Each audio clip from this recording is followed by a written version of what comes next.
We're at Adam's calendar on the 21st of June 2010, the winter solstice in the southern hemisphere, and we just witnessed the sunrise over the stones, the central stones of Adam's calendar. And we're about to do a little insert for a documentary here in South Africa with a program called 50/50.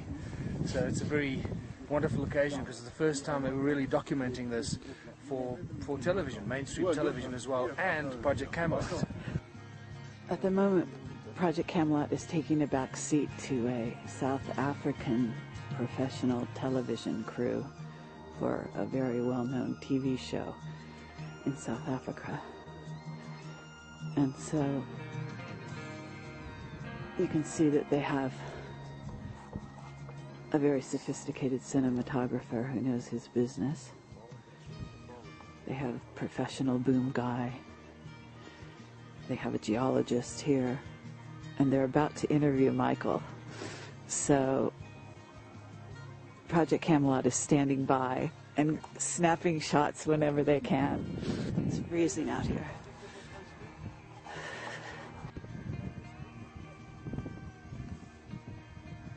This little precinct right here. This little precinct right here is very important. This is where, according to Creator Mutwa and a number of psychic revelations, is where the insemination happened of the Anunnaki females, which is very important, obviously, to us as the human race. Cool. Okay.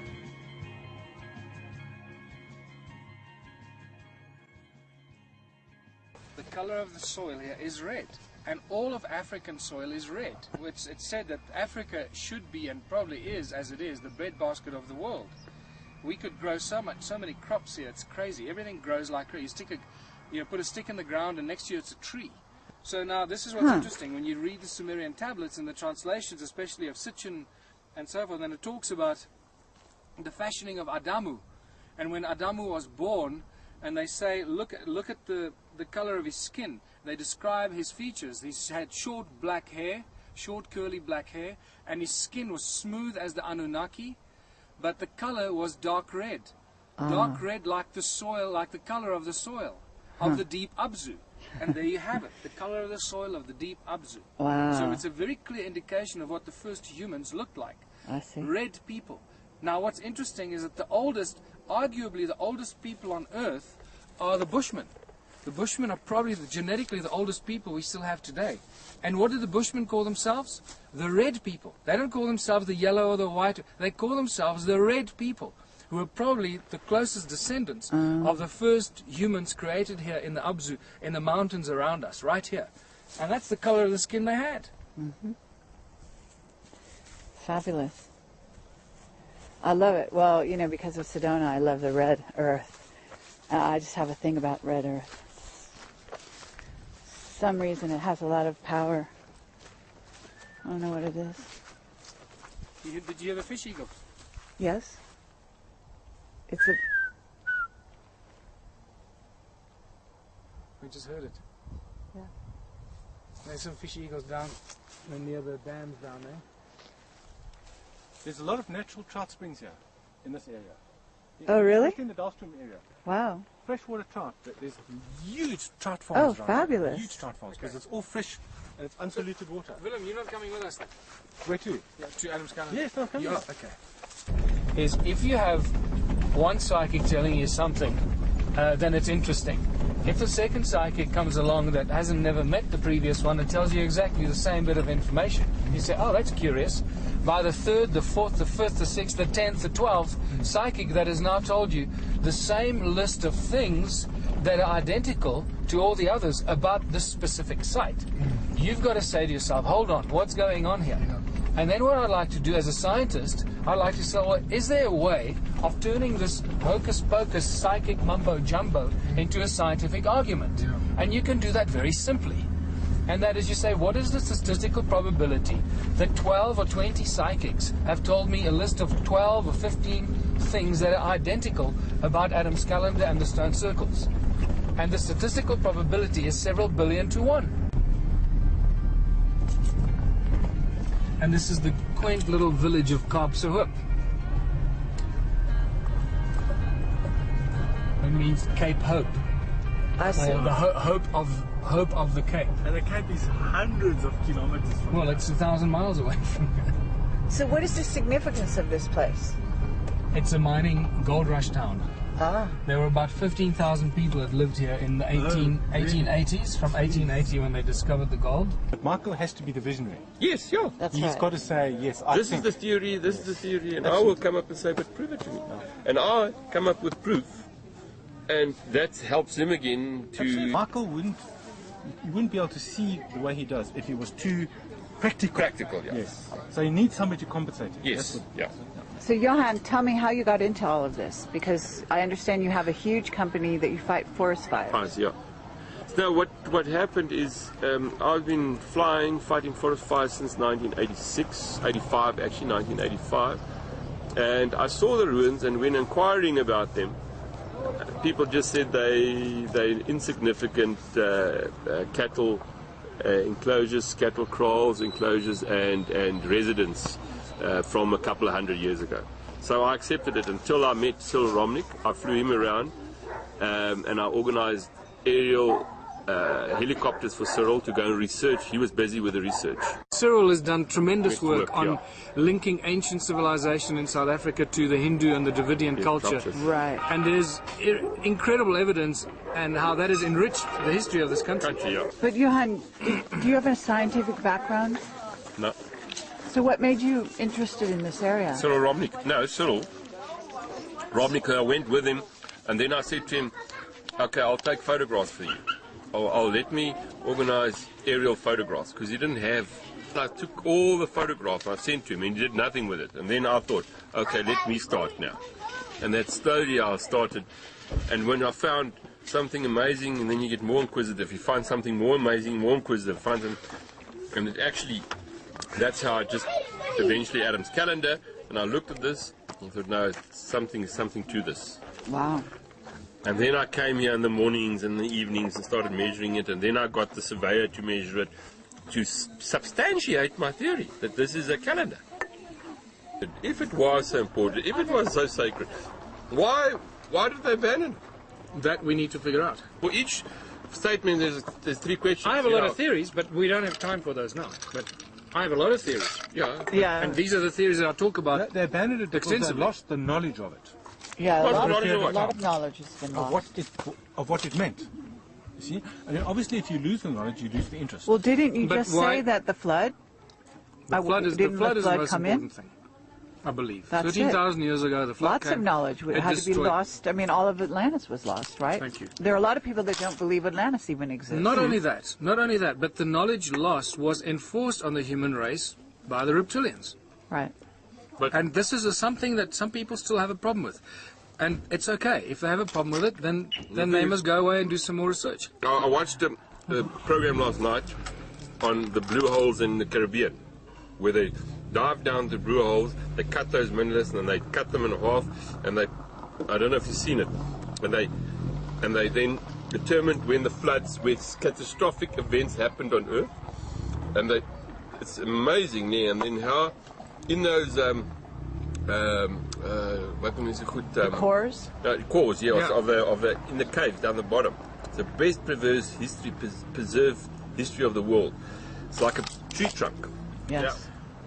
And they said, well, that happened, I don't know how many thousand years ago, but that's what's happening now in the Sahara. It was happened 7 times in the recent history, where severe drought in the Sahara leads to this rise of the seas, and a lot of the cities, all the cities are going to be covered in low-lying cities in the sea, and you'll probably get some other Well, people that believe phenomena that's in very cataclysms in catastrophic. 2012 and beyond are saying the same thing's going to happen again. Yeah. So who knows? They had proof there. The scientific proof that it did happen. They analysed the materials in there, everything. Where did you see that, Johan? On Natural Geographic last night. The blue Last holes. night. Yeah, The blue holes. blue holes. Something about the blue holes, the diving in the blue holes. I must look at that. It's very interesting. Well, that's how proof. That's scientific proof that floodings did occur. And the last one was, I can't remember the dates now. I said it was 13,000? 11,000. Yes, that's right. And then there's one 70 before about 15, 16,000. And then they go back to 27,000 and 34 or something. But the one that they've got on there was 11,000. Yeah, but that's that's one that everybody knows about. Yeah. 11,000, 11,500 BC. BC, yes. Yeah. They're That's the about big one. Yes. They're about. And there was proof that it actually happened. Okay, so here we are at Adam's calendar. It's the 21st of June 2010, the winter solstice in South Africa in the southern hemisphere. And we just saw a magnificent sunrise this morning. We are lucky that there were no clouds or mist in the air, which happens often. And we're about 700 meters above the valley below, the Barberton Valley. Sometimes we call it an impact crater. There's still some argument about whether it is an impact crater. And this is the sort of the greater circle of Adam's calendar runs around here. And originally, you can look at it from on Google, you'll see originally it was a circular structure, a circular stone structure, pretty much like Stonehenge. In the middle, right there, are the two calendar stones, which are very important. The front stone casts a shadow on the stone behind it, and every day, you can tell every day of the year by where the shadow is when the sun sets. So the calendar still works, it's still accurate, even though it is 285,000 years old, is what we believe it to be. As you can see, the stones are leaning towards the edge of the cliff. That's purely just from soil shift of thousands and thousands of years. Most of the stones that were on the edge of the outside ring have fallen down now, lying flat on the outer ring of the calendar. And that is the northern stone marker, that is the southern stone marker, over there under the tree. And then over here is where the stone man stood. This is where the stone man was taken out of, right here. And the stone man stood here and lined up with the sunrise on the spring equinox about 285,000 years ago, right there. And there's an alignment of 5 stones on the outer perimeter of this original circle. Credo Mutwa calls the stone man actually the clitoris of Mother Earth, and he says this is where heaven mated with Mother Earth. And for about a year after he told me that, I didn't figure out what that meant until eventually the penny dropped for me when he also said that Adam's calendar is one of the 2 most sacred sites on Earth. The other one is the serpent worship site in northern Botswana, known as the Tsodilo Hills. And we're going to be going there very soon to look at what we believe is a flower of life carved out on a rock there. But to come back here, so Adam's calendar is where heaven mated with Mother Earth, and I believe that it is here where the Anunnaki females were impregnated, and impregnated with the fertilized eggs of the first human beings. Now, I just want to quickly show you in the middle of Adam's calendar how it's lined up, that the north-south line cuts right through the calendar. So when you go here, when you stand in between the 2 calendar stones, it's exactly in the middle. All this work was done by Johan Heine when he first discovered it. He spent 5 years measuring and working out where the sun rises and so forth, and a lot of hard work that Johan Heine did over an extended period. And it takes a lot of work and dedication to get up at 4 o'clock in the morning to come here, and then, you know, it's misted in or clouded in, you're going to come back the next day. So this is the north-south line, exactly through the middle. So, and why do you call this the Horus stone? Because it's carved in the shape of a big bird that in Egypt would be called the Horus bird, and it was covered up to here with soil. Here, when we first found it, so we thought that this was just the rock came down here into a point or something and ended there. When we cleared the soil away here, we realized that it's actually the head of the bird. And there's the nose coming out there, beautifully carved out neck. There's a fat belly over there. It's beautiful. And you stand it up, it's more than 3 meters tall. So if you stand this thing up, it's going to be spectacular. And together with the one right next to you, which is beautifully carved and pointed, look at this point, beautifully pointed to the to a tip here. This one, that rock, and that rock are the 3 rocks of Orion's belt. They're the ones that line up with the rise of Orion, more than 160,000 years ago. Obviously they've all fallen down, and it's very difficult to try and see this because it's so old. And that's what people need to keep reminding themselves of. This is so old that it boggles the mind. So we find a very strong link and a direct relationship between Horus and Orion at the rise of the sun on the spring equinox. And over here we've got what I believe is to be the head of Inanna. It comes from this piece of rock here, which is actually the body of a sphinx that has fallen over. The back of it is over there. It comes back here, and it ends here, right here. That's where it ends. And what I believe happened is that this statue was standing up here. These were obviously standing up. There's another man-shaped or a humanoid shape here, Yes. and one there. And those are standing up, and this was standing up here. And when this one fell over, the head hit that rock, and it bounced back and landed over there. And then it got covered by soil. This is what we believe is Dumuzi's grave, right on the edge. It's the northern site of Adam's calendar. It's what we call the stone altar. It's a well-known holy and sacred place among the Sangomas and shamans. And I figured out from the translations in the Sumerian tablets that this is probably where Dumuzi was buried, where Inanna came down and buried Dumuzi right here.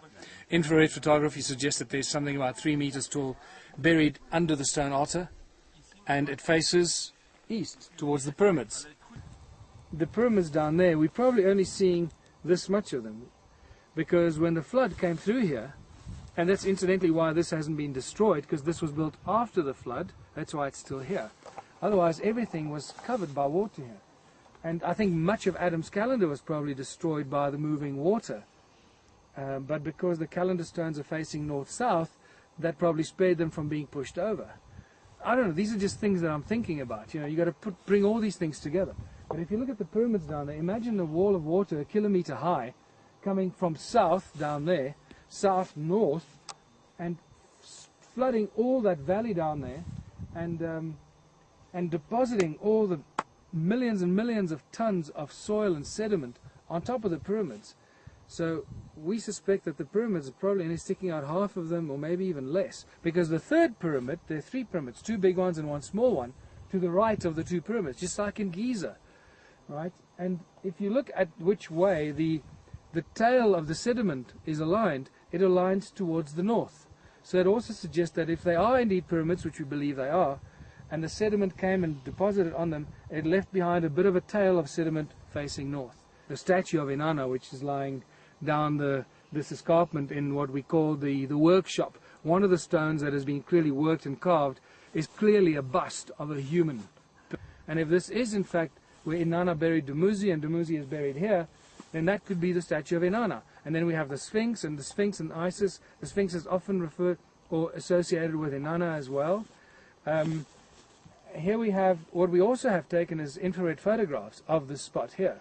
And the infrared photographs tell us very clearly that there's something about 3 meters deep, buried under the soil here, about 3 meters deep, which is about 3 meters long. And we know that the Anunnaki were taller than humans. So there's another potential argument that if Dumuzi is buried here, and he was the Anunnaki, the son of Enki, that he may have been 3 meters tall. He was one of the giants. All of Natal is covered in a recent deposit of silts and sands. Very recent. That the geologists called the Masucheni Formation. And you don't know how old that is? And I'm trying to think, but I know it's it'll be great if it's about 13,000 years old. Which means, well, I know it goes from today back. So yeah. I don't know exactly how old it. I think it goes back to about 40,000 years or something. Oh, that's beautiful. Now you see, if this will be associated with the Masucheni, it'll have another name in the Transvaal. But if this is a thick layer of alluvium and colluvium material that people describe as coming down the hillsides, and because they don't think holistically, they describe it as just from here moving over into the Vlaktes. If one can say extensive deposits of that formation occurs here, then one can start saying to you, well, you know, Yeah. But where did the water go from here? Just north? Yeah, I think it went north. This is the other beautiful thing I forgot to mention. If you look at the pyramids, what I believe are pyramids, if the Sumerian tablets are true and accurate, that the water and the flood moved from the south to the north, which direction would have, if you had a pyramid and it was covered by moving water from south to north, in which direction would it have left a longer depository tail of some sort? To the northern side. And that's exactly what you find there. The deposit of when you fly over it, you can see there's a deposit tail going north on both of them. Not here, not there, it goes north. That will you see, that will go off to, you see, just logically, the water would actually, to get out of South Africa, it needs to go along the Mozambique areas out. It'll go up through. And you see, it would 13,000 years ago, I can guarantee it would follow the Rift Valley of Africa. So it would go all the way Malawi, Ethiopia, and end where it actually exits. Funny enough, it will exit into the Red Sea and go through the Zeus Channel. Yeah, into Egypt. Into Egypt. Unbelievable. Okay. Very, very interesting. So that is how you can use the lichens to date how long this thing has been exposed. But remember that this actually removes it and you start over again. So the lichen can't stay here forever. No. So what is interesting is that one there, if that is then from 1994, now you can say, okay, that little one grew since 94 to today, that is the size. Yes. You see, and then you can start looking at that as a way of saying, in 1994 this rock was clean. Only other thing I need to add to this, that this rock was covered in lichen already, so it's easier to seed it in this area. If you've got a clean rock that's unseeded with lichen, it takes a lot longer for the lichen to establish. So those are the other important things to take into consideration. If you quote me on it, I will deny it. Well, then it's useless. Exactly. No, but I do that, and that's what I do. If they tell me that, I say, good, I'll quote you, but I won't mention your name. So that's what I do. So like I said earlier in my interview, I've had two very well-known academics in South Africa tell me things, but they told me, you may not quote me, because I will deny it, because I will lose my job. Well, that's... And this is a problem. That's where my way of thinking is as long as you're prepared to reason within reason, why don't do it? Reason, and then people can comment on what you think, and you must. Boom, please. You shouldn't be scared While we wait for the to actually helicopter. talk about this stuff. Exactly. You know? But some people are really scared. They are driven by fear. They're overcome by fear. They don't want to talk about anything that's outside the box. And it's just like, this is what I find exciting, especially in the area that Kerry in Project Camelot, the area that they work in. They just open everything. They rip apart everything. Yeah, and they talk to people. That's how new thoughts are generated. You know, if you are prepared to open your mind, and in my case, you know, looking at this, this is very exciting geology, because it, you know, what is really interesting about the site here is that these rocks, geologically, it's very difficult to explain why they are here. For me, it's very difficult because I'm trying to figure out the geology, and you've got the quartzites in the bottom, you've got some of this intrusive stuff up there, then you've got the quartzites up there, then you've got this block of intrusive stuff, and then you've got intrusive stuff over there with quartzites, and there's some dolomites over there as well. So geologically, to explain why these rocks are here, will need a little bit of work. You need to, and that's why I say, before you come to a final conclusion, let's do a little bit of research. Let's get the electromagnetics in, let's get magnetic meter in, and just see, are we working with a dolerite dike? Now, you know, if it's a dolerite dike, then this structure was cut through this mountain, because it must be intrusive through here. Yes. But there's quartzites down here. Yeah. So it can't be. So it can't be. Okay, now the next thing, then it must be a dolerite sill, which is a structure that comes in like a blade line, but then it should extend all the way along. Exactly. That's what I've been. And it doesn't do that. So now, I've had a few geologists how say. on earth do you get this thing here? Because it's not a dike, it's not a silt. Yeah. And so these rocks it's very difficult to bring them here geologically. And on the other hand, with dolerites, we know they can pop up where they want to. They molten stuff. They could come in where they can be little kind of pieces of it. Yeah. So it might be that this is just one dolerite intrusion, and there's another one there. Yeah. Or these rocks have been carried here by human beings from over the hill, because there we know there's a lot. Exactly. So it's either being carried in or they are part of the geology, and you really need to do some research to prove what you want. You know, if the magnetometer picks up a clear structure here, you know it's intrusive from underneath and coming in. If this is a mixture of loose rocks with magnetics going everywhere, then you know these things have been dumped here and stacked and left. Exactly. And that is the kind of thing that I'm prepared to go on record with. I don't mind saying it, I don't know. You know why? It's easy to say I don't know, let's find out. And exactly. Once you found out, not many people are brave enough to say I don't know. Or even say what you just said now, to say that these are the possibilities, and that it is confusing, even just from a geological perspective, looking at this. The fact that we know this is a line with the sunrises, the equinoxes, the solstices, with north, south, east, west. I mean, that's a huge. That is a huge discovery. I mean, God bless Johan Heine for finding this, because I think this is one of the most important clues to the origins of humankind that we have. Because I've got stone tools and stone artifacts that are just outside the paradigm of normal stone tools. Then, in fact, when I started showing these archaeologists these stone tools, they told me, no, these aren't stone tools. This is you're just imagining things. And I say, well, come and have a look at a collection of these. Oh, geez, okay. Now you see a repetitive pattern, and it covers the whole area. And you start realizing that they all come from near the stone circles. And you realize, hold on, and these are not normal, these are not carved stone tools. They are molded. They look like they've been molded. Okay, so it's not something that you carved, a typical kind of hand axes and scrapers and something different. So for me, from a geological point of view, and the uncertainty as to where these rocks actually come from, for me the context is important. Is that we are here looking at something that is related to the bigger picture of what you discovered. You know, these circular things and the whole of the environment we're looking at. So if you as a geologist want to explain how the rocks got here, you have to come from a certain angle. Now, if you can't use the geology and you then say, but in the context of this entire area, people have been carried rocks around like you wouldn't believe it. And look at your circular structures. I mean, there people were carrying rocks for kilometers and stacked them.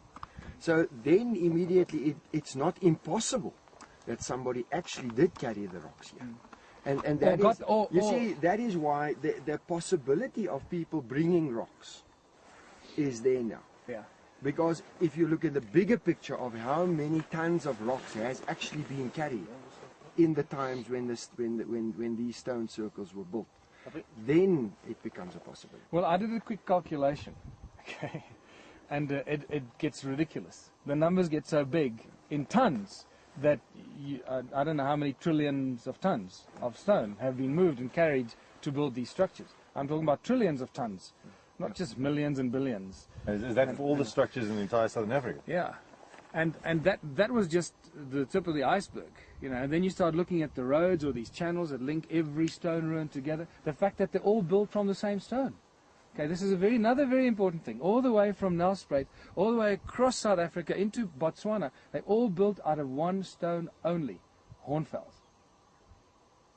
But this, but that's a circular. Those are stone circles. This is not the calendar. And then in among the hornfells, you have another anomaly that I'd love to show you, are these rounded stones that are all cracked like you took clay and you packed it into a rounded shape, and then because it was disturbed, the energy was disturbed, and it got hard, it got all these cracks around the outside. and it's dolerite. It doesn't belong among the hornfels.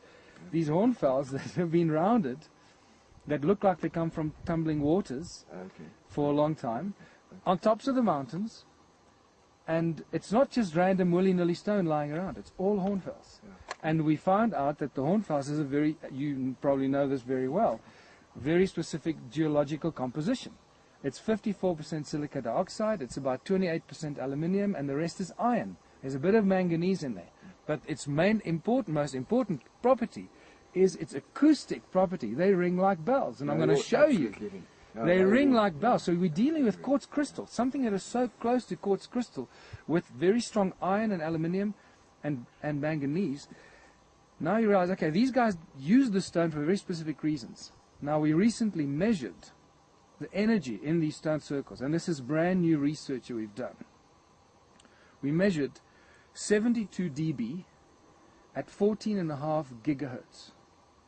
So it's saying that these stone circles are screaming with sound frequency and sound energy. They are alive, but we can't hear them because it's outside our audible spectrum that we can perceive. We've also measured, recorded the stones, more than 100 of them, and recorded their frequencies at which they ring when you hit them. And at the moment, and I believe the spectrum will be a lot larger, but what we've done in the preliminary recordings goes between 200 hertz and 16,000 hertz, which is very close to the human audio perceptive frequencies. So now we start realizing that these guys use sound frequency as an energy source. And when you start looking at some of the strange stone tools, and especially the stone circles, or what they call the sacred stones, which I have one here as well, I'll show you. Now you start realizing they used sound as an energy source. They used it to levitate things, to drill holes with, to crush stone. This is not new. This is something that's been done 180, 120 years ago. John Keeley did it very successfully in the United States. Our current mining operations are starting to use it, I believe, vibrational frequency, to crush things and break things and separate things. Well, they were doing this 300,000 years ago here already. And they used it in a way that they didn't destroy the environment. They used the natural energy from the earth. And this brings us to the other very important thing. Why are all these stone structures circular? Why are they all circular, and why is each and every one of them completely unique? Each one is like a fingerprint. Now, Nikola Tesla told us 100 years ago already that the earth rings like a bell. And you probably know that the earth and sound frequency comes out of the earth everywhere. Okay? If you know how to tap into that sound energy, you can turn it and convert it into any kind of form of energy that you want. Now, I believe that that's what he discovered when he created his radiant energy that was then removed from human knowledge by the Illuminati, because they didn't want us to have free energy. It's very simple. And now these guys are using this free energy 200, 300,000 years ago already. We've just measured it. We know it's there. So no one can deny that anymore. It's scientifically proven, and we've just proved it. And so the reason why each one of these stone circles is unique is because it's actually the fingerprint of the energy as it comes out of the ground. It's like cymatics. When you take sand, put it on a metal plate, put a sound frequency through it, each frequency has a very specific and unique pattern that it creates. And so that's why each one of these stone circles, just take yourself away from the stone circle and imagine the stones are actually sand pebbles, and the sound frequency is coming out of the ground. What's happened there is that the stones have arranged themselves according to the energy, the shape of the sound frequency energy as it comes out of the ground there. They knew it like you and I know how to drive a car. Okay, we don't really know how the car works, but yet we drive it. So if they were given the knowledge by some advanced beings who understood this, they just used that knowledge and moved the stones into place based on their understanding what the energy grid looked like there. Each and every one of these circles in its original form was connected by what we call these roads and channels. Right. That's right. So, and when you start looking at some of the structures and you compare some of the structures to modern technology, like magnetrons and klystrons that you get in Nikola Tesla's death ray, in the Japanese death ray in the 1940s, that they were going to smite the whole the Allied army. Well, the magnetron in that death ray was about this size. You know, it was like 6 inches in diameter. And that magnetron generated so much energy that they could smite the entire Allied army. Now, imagine a magnetron that's 22 meters in diameter. Okay, now we're dealing with many of the stone structures were generating energy, and they were magnetrons. A magnetron, I believe, from the current research I have, is that it's either got 6 or 8 chambers around a central chamber. And then it's got the channel that comes out, and that channels the energy outside, out into wherever you channel the energy to. And how does a magnetron work? It's got a central rod that you plug in, and it vibrates and creates the sound frequency that then amplifies and creates the energy that you need. It's in your microwaves, it's in laser beams, and so forth. Okay, there's north. Now look what happens as we go closer to the stones. Let's go this side. Look what happens. See what the north is doing. Look how it's moving. Yes. Look at that. Why is it doing that? It's going 180 degrees. Look at that. Yeah, Look fascinating. at that. Do you know what does it mean? There is a lot of magnetic activity in the stone. I'm Dr. Gideon Groenewald, and I'm a geologist working in South Africa on groundwater surveys and things like that. So working with the magnetic field of the earth on a daily level, daily basis. And if you use an instrument that can record the electromagnetic field around the body of a person, like this little bit of plant material that is wet, and you move closer to the rock that is different in magnetic field to the field of the earth, it will immediately react and push the instrument away from where that field is. As you come back, it will react and go back again. So it's an effect of the magnetic field or the electromagnetic field that is around your body. It is not this little instrument. It's the effect of the magnetic field that you as a human being generate, and the electromagnetic field that this rock is busy generating as it stands there. And the change is measured by the two fields reacting, and that pushes the little instrument. Are animals more sensitive to electromagnetic field than humans? I would say yes and no. Yes, in the sense that they record it and they react to it, whereas human beings record it but don't react to it. Because, no, I'm asking, people told us, the horse guys, that the horses don't like to go between the two rocks here. Absolutely. They don't want to go in between here. Yeah, yeah. They will feel something is wrong. Wrong. They will that's the reason why. Because it puzzled me, because people said, yeah, when Christo comes here with his horses and stuff, that the horses refuse to go through the center of the two rocks there. Yeah. And if I walk with this instrument towards this gap, it will probably even react above my head, because it will. This is a serious look there. It actually pulls it into the field there now. And you know, eventually, if you get to the other side, it'll pop up again. But horses will surely not want to go through. Yeah. It's not only because they don't have sight vision, because that's one reason why they won't go through. They don't like going through a gap. But the other is that they actually they feel the effect of the magnetic field. Well, welcome to my home in Waterval-Boven, South Africa.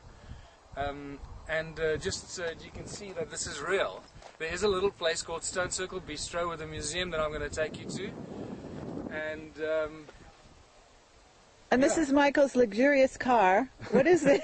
That has 240,000 miles on it. For all those people think that he's actually making money off of doing all of this. This is what we now call Stone Circle Bistro.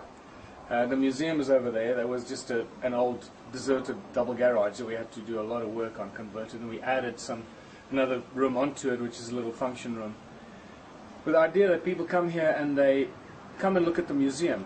I realized that when Johan Heine and I started working on the ruins, that people are going to come here to look at the ruins, and they're going to need to sit down and have a cup of coffee or want a sandwich. And what's the point of me moving down here and then having to meet the people in the middle of the road or at the petrol station, you know, or something like that? So, and this was on the market. It was quite expensive, but it was a going concern as a little pub.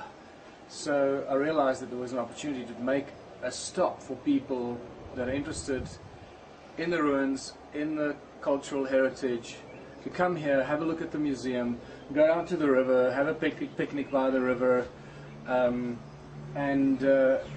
then from here decide what they want to do. It's also a halfway stop between Nelspruit and Johannesburg.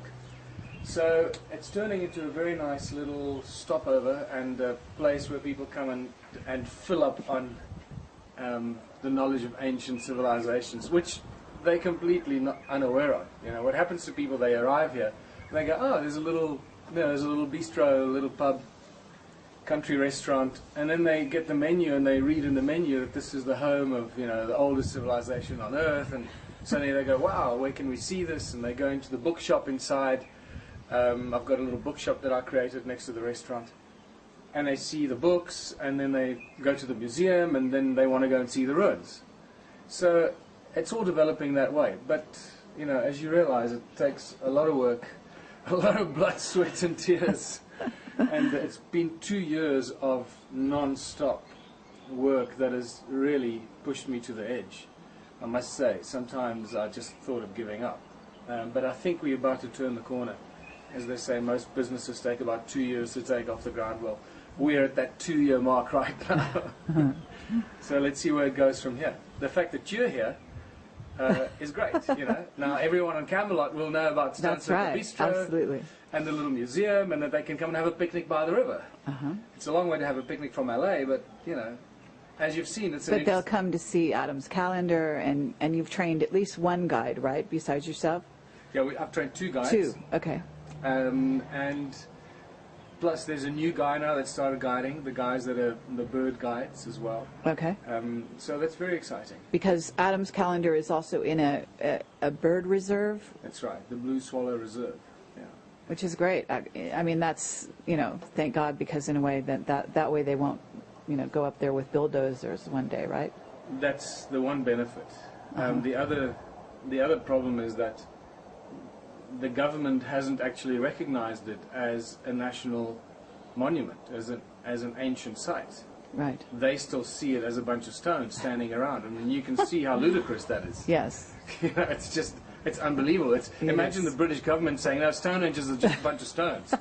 It's as bad as that. Yeah. You know. And, I see. And they've pretty much, I think, cut their contact with us now. Something is going on. They don't like what we're doing. They don't like the fact that we're spreading this information. I'm not quite sure what's going on, but I don't like it. I see. It's a dangerous situation, and we've got to be very careful how we play it. I don't want to make an enemy of the government, but they need to talk to us. Well, you know, it's all rock science to me at the moment. Yeah. It's just incredible. So there's phallus, phallus, phallus. Now, this is just spectacular. I mean, this particular one, when you hold it up, you can get an idea what we're talking about. Here's another one. But they're hand carved, is These are hand carved. You see, now you can see how old it is. Remember, when you carve this, you remove the patina or the skin of the rock, and then the rock would look something like this. The raw, there you got it. I mean, there, okay, the black rock like here, inside of the rock, and that's the skin or the patina of the rock. And then once you've carved it, it starts to grow back. So this tells us, and this grows really slowly, the patina. So it tells us that this rock has been carved a long time ago for this patina to have grown back completely and cover these phalluses with a thick layer of patina. So this isn't something that was carved in the last few hundred years. This is thousands of years old. Now, immediately we're thrown into a big, confusion, because that's not what the history books tell us. This is not possible, according to current history books. But how many years back are we actually going at this point? Well, at this point, based on our stone tools and our stone artifacts and all the things that we've gathered, we're going back 300,000 years. You'll notice here that the obsession with these pointed tools, these tools that come to a point, is so obvious. And when you see this lying in the field on its own, it doesn't look like much. But when you start collecting them and you suddenly put them next to each other, you realize we're dealing with a different class of stone tool that has never been recognized before. This museum is just so full of anomalies and confusing things that it just boggles the mind. But I want to show you, this is one of the last things that I found, was this here, what I call the Zimbabwe birds, or the birds, because these cultures were obsessed with carving birds. First we see it in Zimbabwe, the more refined Zimbabwean birds with the broad little belly and the base, and then the top going to the top. And here you've got an example of the base of the belly and going to the top, and there's always this little angle at the top here, the head looking at the sky. And that's quite incredible. So here we find the prototypes, the very early prototypes of these Zimbabwe birds. Then in Zimbabwe they become more refined, they get eyes and wings. They're just more recent or more refined. However, these could have also had eyes and wings. They might have just eroded or peeled off because they're just a lot older. And then, as you'll see later today, we're going to go up the mountain. I'm going to show you some of the ruins there. On the way down from one of the ruins, I find these things lying in the forestry roads, just trucks driving over them. They're washing down the mountain into the road, and no one's paying attention to it. People just ignoring it. It breaks my heart. And it's to do with the protection of the gold miners. This is what it is. These were mascots, and the mascots and the protectors of the early gold miners. We see it in Egypt. In Egypt, much later, many, many thousands of years later, we see the goddess Hathor being personified as a bird on a pedestal. And she was the goddess of gold mines and the goddess of gold miners, the protector of the gold miners. Oh, really? So the bird on the pedestal was often etched into the edges of the gold mines in Egypt and the Near East, the Middle East, going into the gold mines. And now you're finding the source of those birds on a pedestal in South Africa here with these very early rough prototypes, and then the more refined Zimbabwe birds further north. And what about going into the gold mines themselves to look for these? I mean, I don't. Have you ever thought of going into those? Yeah, look, we've got quite a few gold mines that I've looked at. If you look at my new book, Temples of the African Gods, there's some photographs of these gold mines, and then there's some other gold mines that are really deep that you need serious equipment to get out. That is a real expedition. You know, to go into dark caves is quite dangerous because there's a fungus that you pick up that is absolutely deadly. And there's no antidote for it. So be careful. Don't just go into caves because you may die. It's like, really? It's you know, these are all the things that you need to think about. It's called, in Afrikaans, it's called grotkoors. It's a cave fever. I forget what the English name for the fungus is, but it's, once you get that in your lungs, you're gone. This hollowed out stone, it looks like a crucible of sort, and you can clearly see the metallic sediment around the rim. Now I've checked this, and this is iron. This is iron sediment. Okay. Okay, which is just. It can't be the accidental, in other words. Of course not. So somebody was smelting iron and using this as a crucible to create little molds, ingots or whatever, out of iron. And this here is a spectacular artifact because at first sight, all people just dismiss it. This is just a. You know, just something to grind your maize in or your corn or whatever, and then you look at, well, why would they put a spout here or a funnel kind of thing? Okay, and then you look closely at it and you realize how badly eroded it is on the inside. If somebody's been using this until recently, it would have been very smooth. Yes. Okay, so now you've got to use logic and a little bit of scientific thinking and extrapolation to say, okay, well, it obviously hasn't been used for a hell of a long time, and we're talking thousands and thousands of years, because this is hard granite. Yes. Okay, this doesn't erode easily. And it's eroded quite badly. It's rough on the inside. And then the spout, which is even rougher, and then you think, okay, wow. So obviously whatever they were doing in this was that important that they wanted to create a spout for it to pour it out. And then you step back and you notice, oh my goodness, look, there are marks here and marks there that tell us that this thing was suspended in the air so that they could tilt it and pour out whatever was in it. Fascinating. So this is just a very important piece of equipment in ancient times, and they, you know, to go to this amount of trouble, whatever they were doing in this was incredibly important. You're not going to go to this amount of trouble just because you want to crush a few millis. When you lift these up, they're all ringed beautifully. But it's important to add here that Michael is a sound engineer. That's another one of his jobs, and his mother was an opera singer, so he's very oriented towards sound and sound technology. So when he says they ring like bells, he actually knows what he's talking about. Well, I'm going to show you now so that you don't call me a liar. Right? Now these you find, okay, wow, this is interesting. And that's an interesting little statuette. But again, look at that very sharp, flat point as it was used for something. You get exactly the same here. Look how beautifully tapered this has been. And then when you pick it up, sometimes even your fingers suggest that. Yeah. Okay, but then, and then this one rings at a slightly different pitch.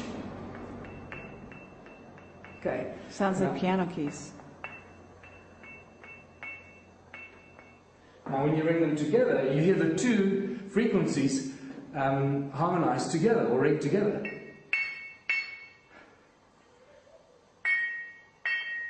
Can you hear? Yes. There's a clash. It's like playing two notes on the piano. Yes. This is what the rock looks like. It's black, Oh. very homogeneous. It's metamorphosized quartzite. It's known as hornfelds. I see. And there you can see the patina, the skin of the rock. So this broke off because of heat. Okay, that's another very important indication and a clue. Whatever these guys were doing inside these ruins, they did not use fire. They did not use heat, because this was cracked as a result of fire. And so this is a very homogeneous, 54% silicon oxide, so it's really, we're talking crystalline substances. Quartz crystal, mixed with iron and aluminium, and a little bit of manganese. And with that, they've got very specific properties, and those properties are resonant frequencies, acoustic resonance. That's what this is all about. Okay, and I'm going to show you why I can say that. Then. That's amazing. So, when I say they ring like bells, I'm not joking. If you close your eyes, It sounds like a church bell, yeah. Look at all the pictures, the aerial photographs that Johan Heine has been taking for 20 years. And since I got involved, we've taken a lot more. But even just the ones that we've got here, all along, each and every one is circular. Each and every one is unique. Okay? Yes. And they're very dense, as you can see. You flew over it the other day, so you now have a very good idea how dense this stuff is. Yes. And it goes on and on and on. You know, it's larger than Johannesburg, larger than Los Angeles, the area that it Also, covers. they're each unique, which is very interesting. Okay, now, the reason they're unique, the reason why they have this circular structure and yet they're unique, is because it's like cymatics. The stones, imagine the stones are grains of sand. It represents the sound frequency as it comes out of the earth at that spot. Each of the circles is connected to these channels.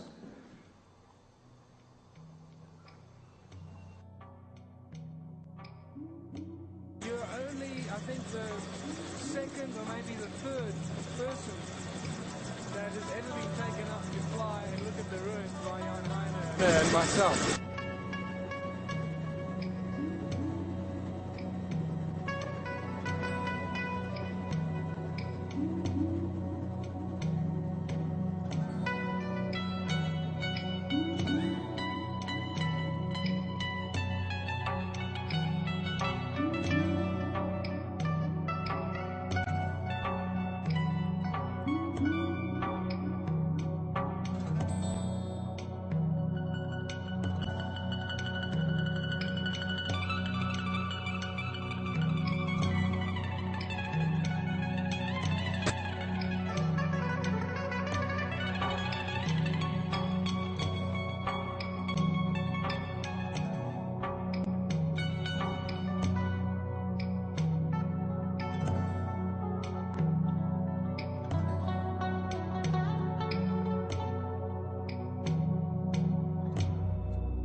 This is the big ruin we call Blaubosch Kraal.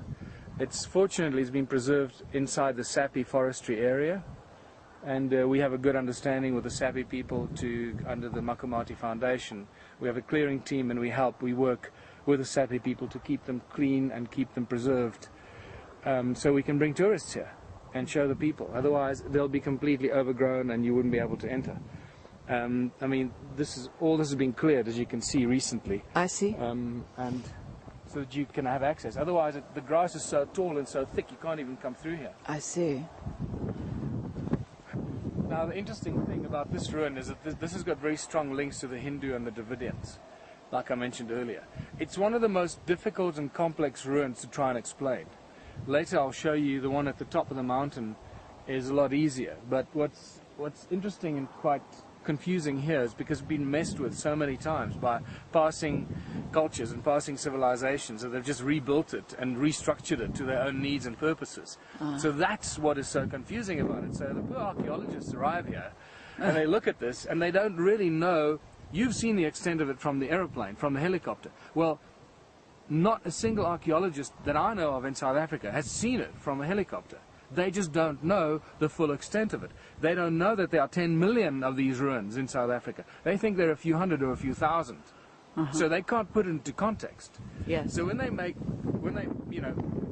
what they call a detailed report, it's based on previously written historical books that they use as their springboard, and then they add their little bit to it. Well, that doesn't get us anywhere. The geologist that we flew over the ruins with, Gerard Groenewald.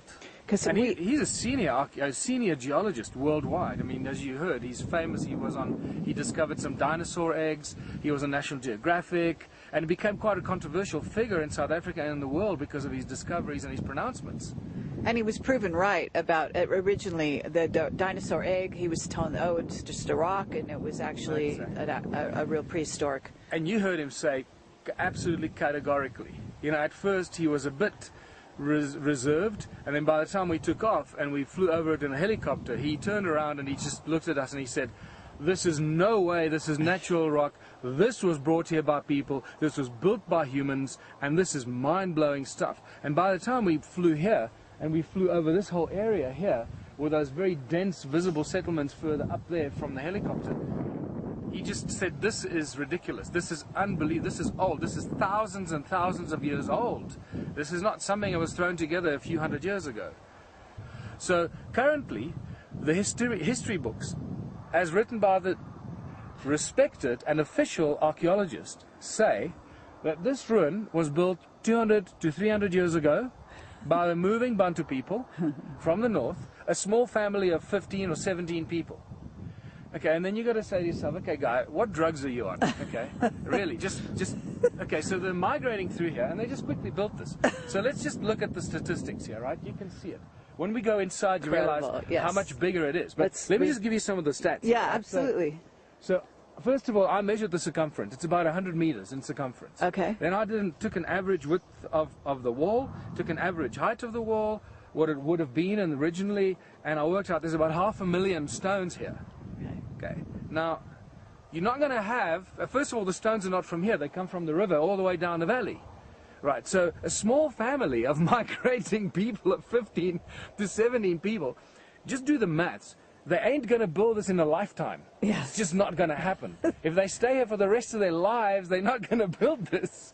But this, unfortunately, because they're archaeologists and they're doctors and professors, that's what stands, and that's what goes into our history books. So along comes the next generation of archaeologists, and they refer to the stuff written previously, and they keep regurgitating the same bullshit. Yes.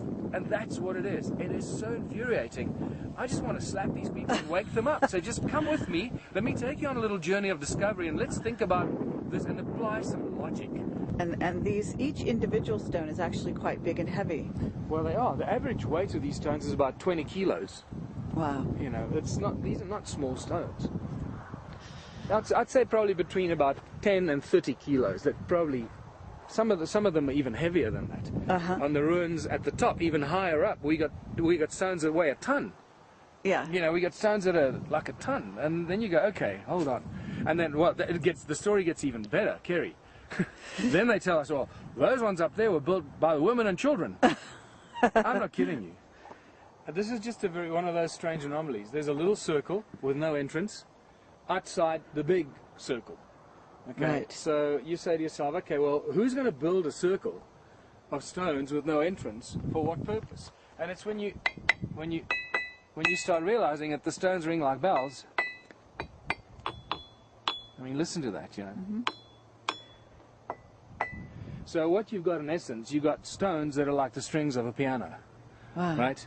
Now imagine if you create, this is a broken car. We're looking at a broken car. It doesn't work.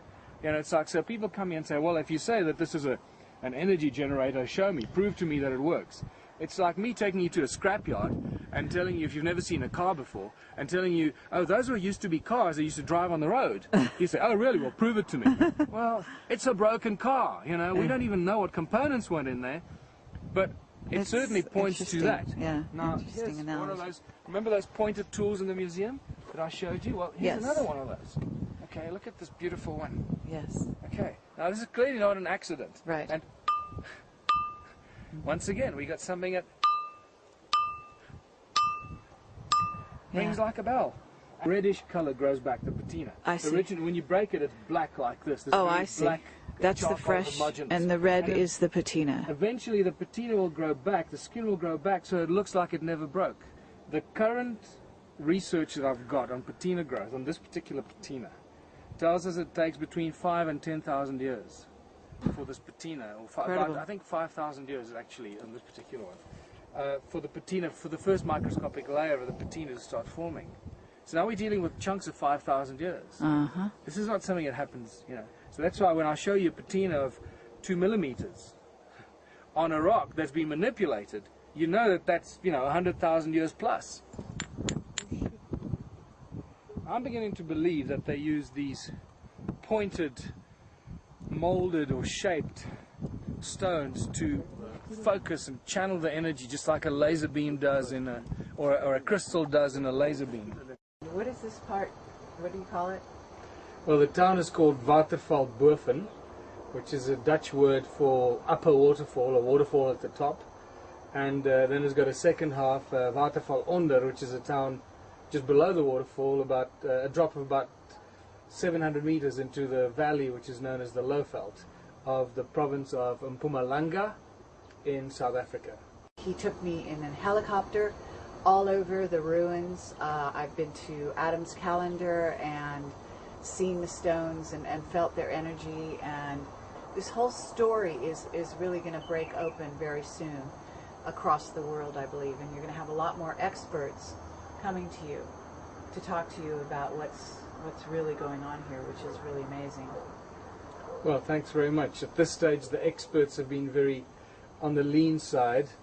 We've had to really look hard to find the so-called experts, but it's interesting when we do find people that really are out-of-the-box thinkers in a professional capacity, whether they're archaeologists or geologists or astronomers. We get some absolutely mind-blowing information from them, which always flies in the face of what the textbooks tell us and what is held very dearly by the conservative establishment, or the universities and the official educational institutions of South Africa, about the history of South Africa and the origins of humankind and the things that we're dealing with here.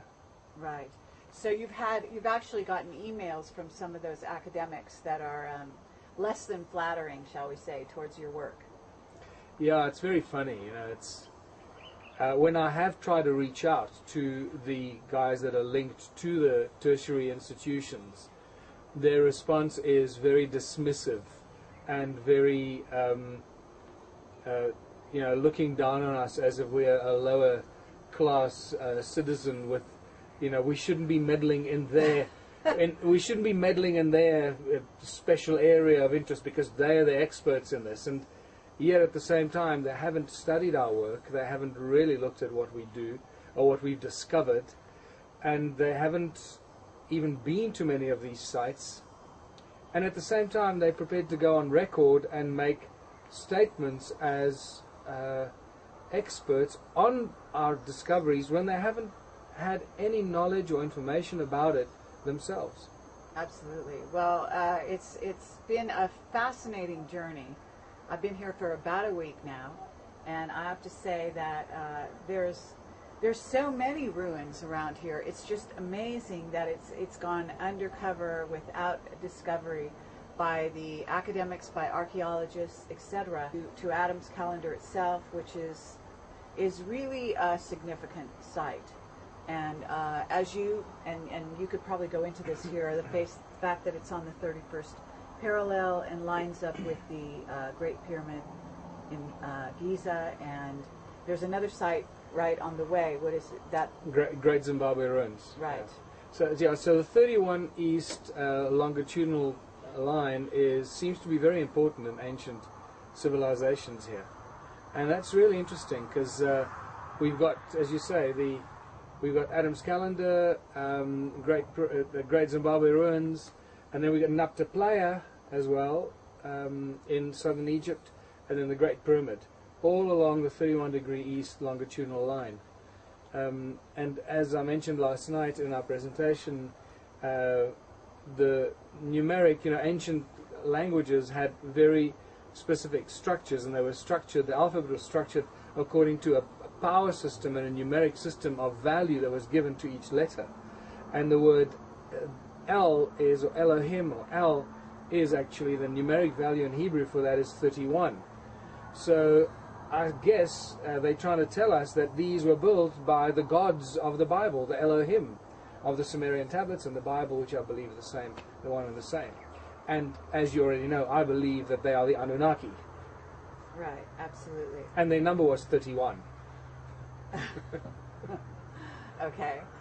I do know that the pyramids themselves that are behind Adam's Calendar in the distance, that haven't been analyzed as pyramids, but for all intents and purposes, they do look like pyramids. It's actually the pyramids that you're referring to, just to put into context for your viewers, is that Adam's Calendar is aligned with the north, south, east, west cardinal points of planet Earth. There is a 3¼ degree deviation, which is something we can get to, which is really interesting because that suggests that Adam's Calendar was built at some point in time in history where the alignment of planet Earth was different to what it is today, the axis of planet Earth. And well, the evidence is there. You can't, scrape it under the carpet. There it is, 3¼ degree deviation. But it's actually not the calendar itself. It's the pyramids that we believe are pyramids down in the valley that also align with Adam's Calendar and the rise of Orion's belt along the 3 Orion's belt stones that you've seen.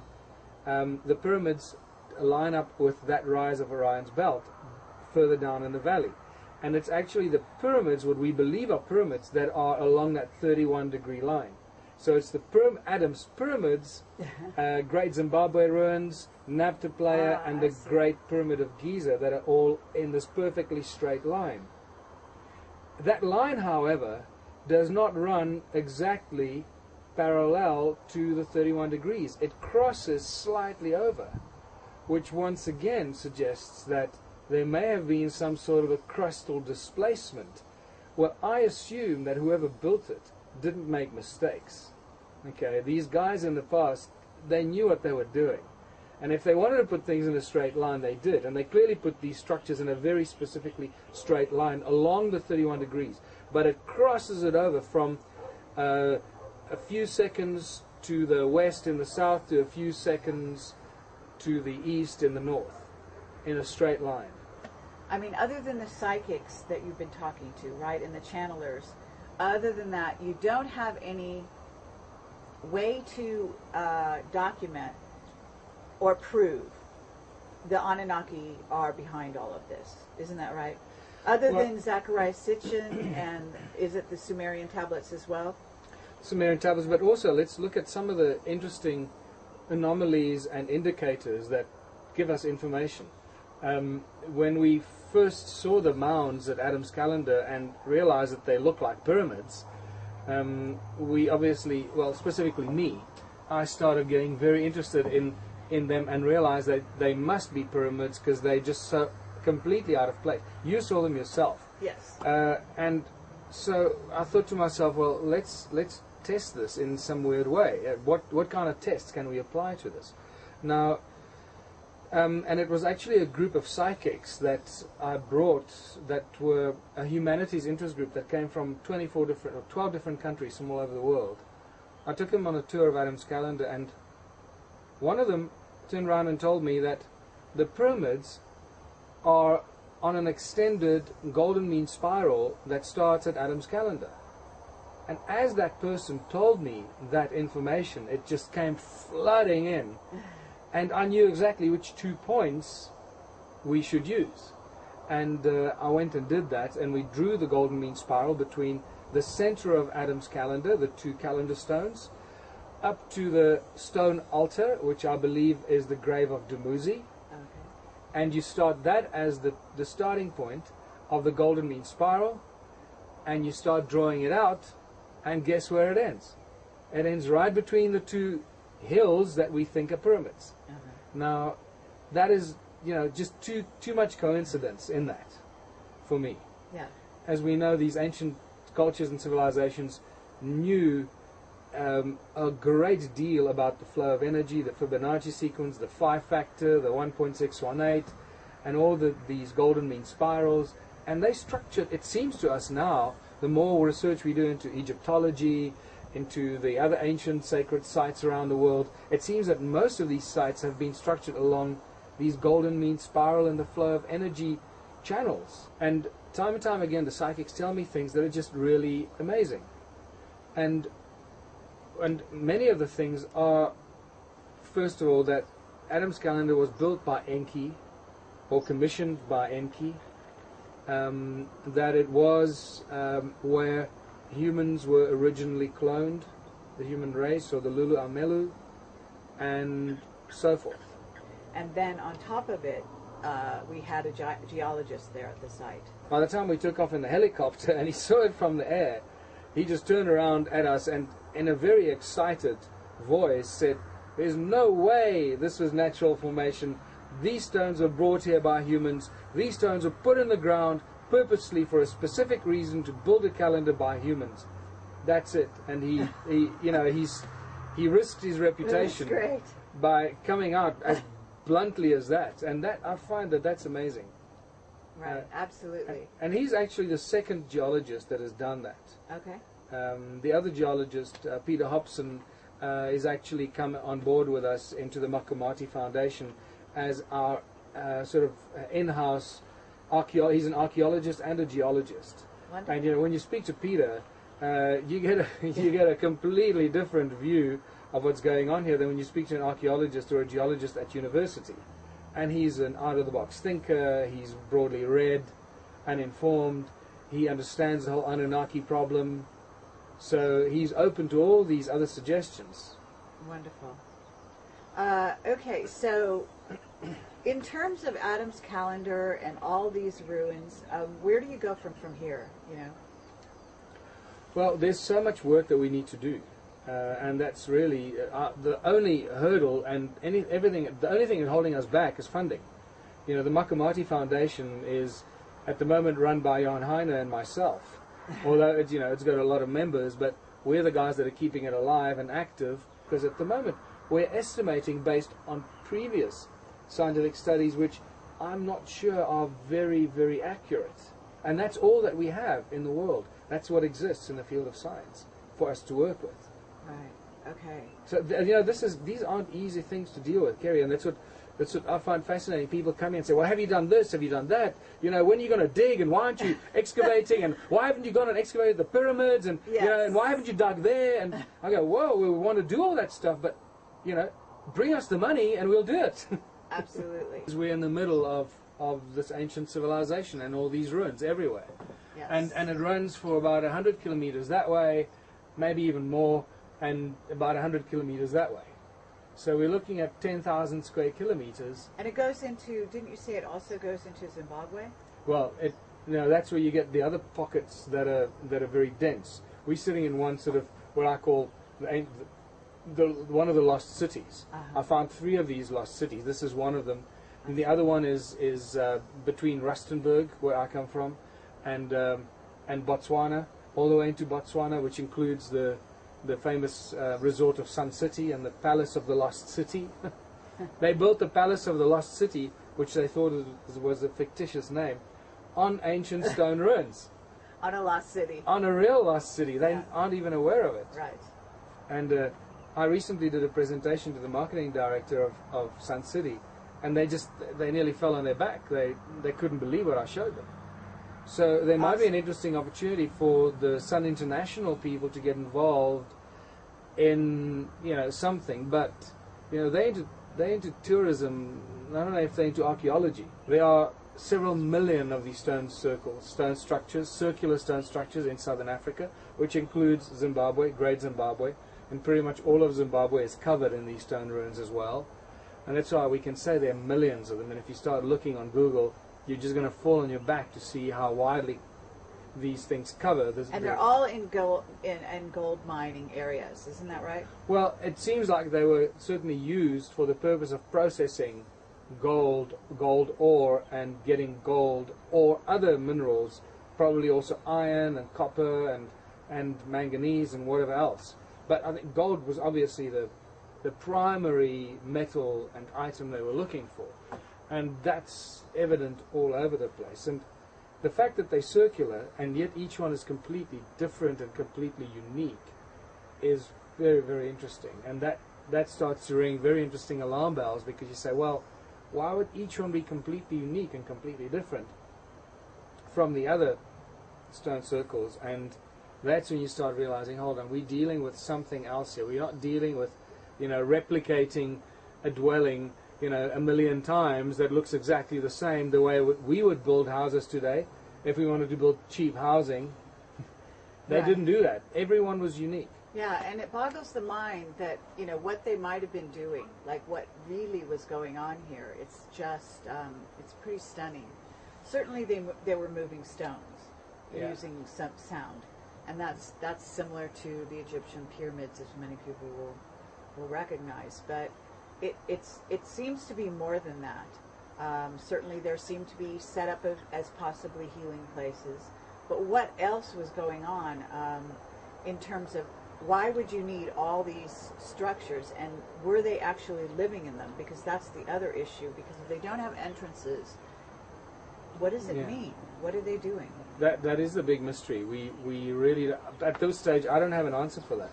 Why are there no entrances in these original structures? Yeah. You'll see some entrances in the structures that have been reshaped in recent times by later civilizations that arrived. Tribes coming through, finding the stone circles and saying, wow, great place, we'll adapt it for our own needs. Right. So then you start seeing the emergence of entrances and so forth. But the original structures that have not been untouched clearly have no entrances and no doors and so forth. And it really boggles the mind why that is so. And that suggests to me that they may not have been dwellings, but they were workplaces. And the walls, therefore, may not have been very high, but it's like a fish tank. If you're doing something and you're leaching gold, if you go to the mines today and they've got these tanks that they leach the gold out of, they stand next to each other and they leach the gold with cyanide and sulfuric acid and all these different chemicals. And the similar kind of thing was probably happening here. So they don't have to be high walls. If they had some sort of energy flowing through it that prevented the water from seeping out, they could have been used, and they could have just been chest height or maybe even lower, or built into the ground, filled with water and liquids, and they could have been using those to separate the crushed ore and extract the active ingredient, whatever that active ingredient was, whether it was gold or iron or anything else. And that's really what has been shown very clearly by a wonderful Zimbabwean geologist, Ann Kritzinger, at the Zimbabwe University, who shows without a shadow of doubt that these so-called slave pits or animal pits, these circular structures, were flotation extraction tanks for gold. And it's very, very obvious from her research. So that is a very strong bit of supporting evidence that we're dealing with an ancient vanished civilization that were here mining gold. Yes. the mystery of all these stone structures and why they're certain shapes and why they have no entrances, that is just a phenomenal mystery. I believe that it was the sound that they were getting from the earth and amplifying that with the certain structures that they created on top of the surface. And then, as you said, these channels, each one of these original circles had these channels coming into it. Each circle was linked by this channel. And that's spectacular when you see some of these these archaeological drawings of our, forgive me, our ignorant archaeologists, because they come here and they draw these things, they study them for a week. That's, I think, the longest they've ever spent here studying these things. And they give us these beautiful, drawings of these circular stone structures, and they show you that each one of them is linked by like a bunch of grapes. Yes. Each one is linked by a stem to a main artery and a main channel, and then that links over there. That's linked to a bunch of them over there. Then it goes over there, and it's linked. Every one is linked without entrances, and they're all linked together. So you start realizing they're like these channels that link them all together are like wires. Like wires that connect all these stone circles together. And then you get those beautiful ones with the concentric circles going out, like 3 concentric walls, and a whole huge area of those that have been mapped by these archaeologists. Clearly we're dealing with some sort of a generation of energy and the channeling of energy down all these channels to use for, my guess is, for every and any purpose imaginable. In terms of the Anunnaki themselves, because you wrote Slave Species of God, right?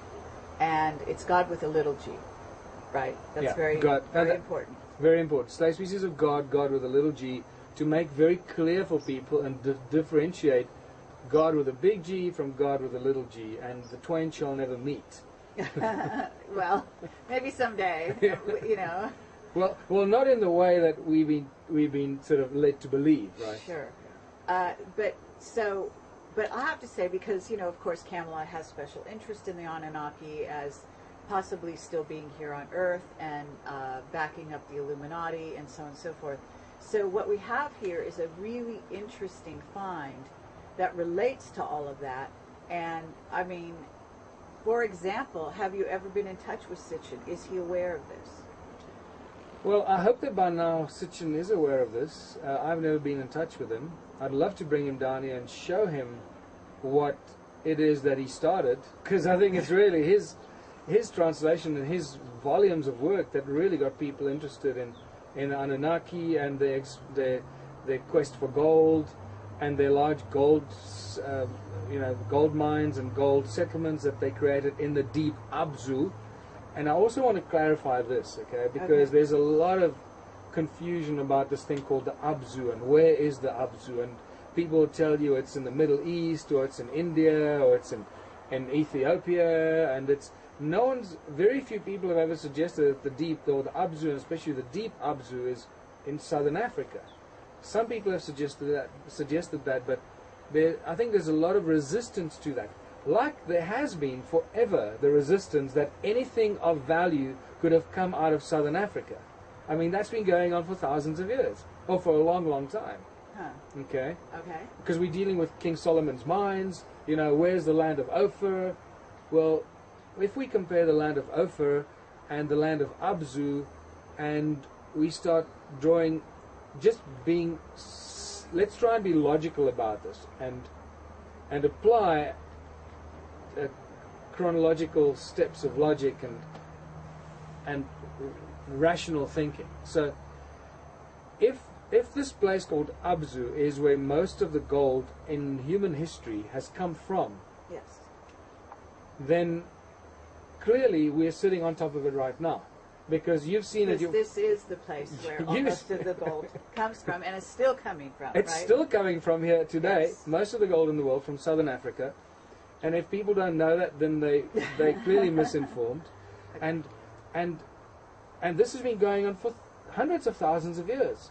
So if we're going to try and find the Abzu by process of elimination, then let's find the place where most of the gold in human history has come from. This is clearly the place. We're sitting right in the middle of it. You flew over it. You saw the vastness of it. It is truly breathtaking and spectacular. It doesn't end. You just think it's like this rolling hills of more ruins and more terraces and more of these channels and link them all together. Right, absolutely. So this must be the Abzu, because this is clearly the largest settlement of its kind anywhere on Earth, and was all around the mining of gold. What I had was also that there's stone under there. So I had a very strong sensation that this was also possibly a time travel device, that when it was, all the stones were upright and it was operating, that it was in essence probably doing the same things or very similar things to what Stonehenge and the Great Pyramid are doing. And I think perhaps you've had that same information or feeling about it. Yeah, definitely. Well, we know already that the stones are chosen in all the millions of stone ruins we have here. The stones have been chosen very specifically for their acoustic properties and their harmonic resonant properties and their acoustic, the way they ring like bells. And you heard that last night at the presentation. You know, when I ring that bell, that one stone, the whole audience goes. They gasp. You know, they really can't believe it. And it's not just one stone; they all ring like that. Yes. If you put them in a specific way and hold it. Obviously, if you hold it the wrong way, you'll deaden, muffle the sound. But if you hold it, bang, and it rings beautifully. Okay, and there's also the premise that the Ankh is native to southern Africa, and that is there's evidence from, I think, even one of my other interviews in which they talk about the Ankh, the use of the Ankh for directing sound energy. So that was its original intention, is my understanding. That's what my current research tells me. You know, where this is going to go, I think it's probably going to we're going to find out a lot more. Sure. But currently, it seems that the Ankh is a very important tool in all of human history for the generation of specific frequencies, for use in all different areas of human, activities, from generating frequencies for healing, generating frequencies for creating standing waves in stone circles of a specific frequency that you can then convert to another frequency with these sacred stones with the holes in them. And the Ankh, I think, played a very key central role in being the tuning fork and a starting vibrational frequency to kickstart this whole operation here. And also for healing. In Egypt, you see it often in situations, someone holding it up to your face, possibly to your pineal gland or something, which suggests they might have been focusing the vibrational sound frequencies into your head and activating your pineal gland or doing something of that nature, or healing. I think we're probably dealing with all of the above. Right, and I think there's a link between the Ankh, the symbol of the Ankh, which is also in Egypt talked about being a symbol for eternal life, and the notion of sound, of being a tuning fork for sound, because the link up between eternal life and sound, you're starting to graze the surface, it seems to me, and the potential here is really huge. Yeah. I'm amazed that it's a semi-good thing that the African government hasn't leached onto this, because if they knew what they really had here, perhaps they would try to hide it from the people, even more so. It's lost on the hillsides. If it weren't for you and Johan Heine, who is a pilot flying over these ruins, they simply would stay in obscurity, is the point, right? Yeah. And I think it's, what's important to also recognize is that these kind of discoveries and the conclusions we reach don't happen quickly.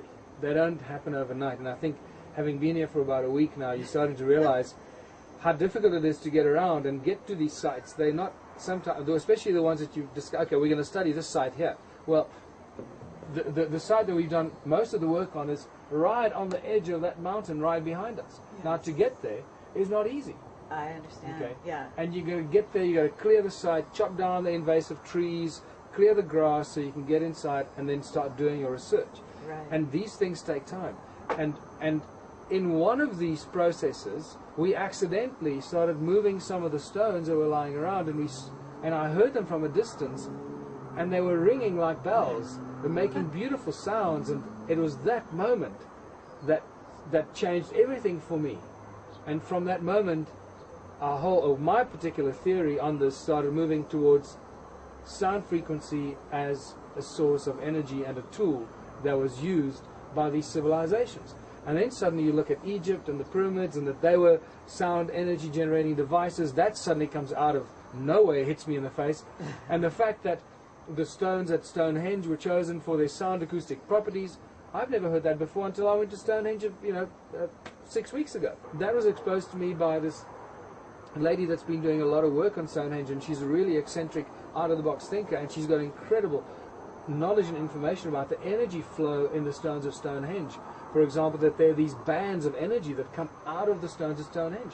She shows you with a divining rod how it affects the divining rod as you move it up the stones at Stonehenge.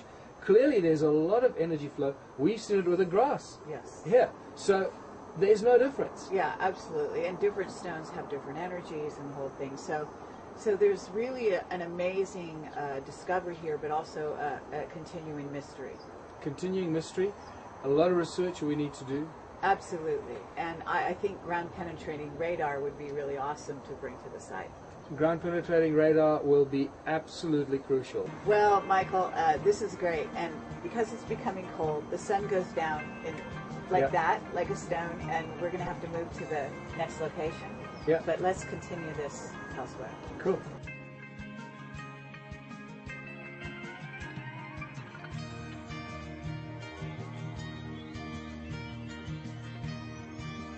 We're here at this amazing ruin that I've just been shooting all over the place. It's the largest ruin, isn't it? Yeah, it is the largest one we have found so far. I trust there'll probably be larger ones, but this one is at the moment, it's about 150 meters across, and you've just walked through it so you get a sense of it. And you've been attacked by energy forces all over the place. Yes. Yeah, it's fascinating, and it's right on top of the mountain. It's one of the highest ruins we've got, and it is mysterious. There was a lot of stuff going on here. There's a lot of ringing rocks everywhere. That big square rock that I've played on the other side, on top of the hill. Yes. It's like a xylophone. It's amazing. It's spectacular. It's so crystalline. So we're going to make a transition here, and we're going to talk about this other idea that you have, because I'm sure there's a link up between what you're doing now and the fact that this idea came to you on how to reorganize really society economically. I realized that the way the world is right now, there is no happy ending. There is no happy outcome to the financial woes, the problems that we have. It's only going to get worse. And what do we do? Are we going to stay on this train until it crashes completely? Or are we going to be intelligent and use our brains to stop ourselves and say, well, what do we do about this? We can't continue on this economic policy and this thing called capitalism when we know that it's clearly going to crash. So about 5 years ago, just shortly after I wrote Slave Species of God, I realized that we're heading for this, and I started researching a new social structure, and a social structure that is based on the concept of no money. And the reason I say that is because we know, and we constantly reminded that money is the root of all evil, and the love of money is the root of all evil, and all the woes on earth are there because people work themselves into the grave, and they work their fingers to the bones for what? For money. Now what the hell is this all about? You get born, and from the moment you take your first breath to the last breath you breathe out, it's all about money. Something is wrong with this equation. So I call this new social structure that I've come up with contributionism. And the reason it's called contributionism is because it takes societies and smaller societies, and it allows people to contribute their natural abilities, their natural talents, or what they've been trained to do to the greater benefit of all in the community. And you remove any form of money, and you prevent any kind of barter or trade, because barter or trade eventually leads to he who has more to trade will rule the roost. So you can't go back to barter or trade because it's just another form of money. And also remove any kind of attachment of value to material things, because material things are just, they're just transient, momentary things in our lives. We accumulate so much rubbish and then we discard it. We keep discarding the stuff we accumulate. So how can we attach any value to it? We keep buying new cars, and suddenly the new car that was so valuable to you last year is now suddenly not valuable at all, and you want something else that's got a lot more value to you. So this value thing is a consequence of capitalism and consumerism, and if we're going to get out of this trap and this dead-end crash, we need to move onto a completely different track that we've never tried as the human race. And that, that is really very important to understand. Many people, when they first find out about this contributionist thing, they say, oh, it's like communism, or it's like socialism. I say, no, it's nothing like that. It's unlike anything else that humanity has ever done. Because nowhere ever have we removed money from the system. Right. Well, what it seems to be, and correct me if I'm wrong, but it seems to be where people are contributing the love and the passion that they have to the society, so that if you explore and you realize, as we have done, that you have a passion for something, as you have a passion for discovering these ancient sites, and that becomes your skill set. And then on top of it, you also are going to have people maybe for 2 hours a day or something do some kind of maybe more menial job to contribute to the sort of workings of the society. Is that right? Yeah, and this is not a simple thing that can be explained in 5 minutes. It takes quite a while to unpack it and unpack the different fundamental blocks and the cornerstones of contributionism.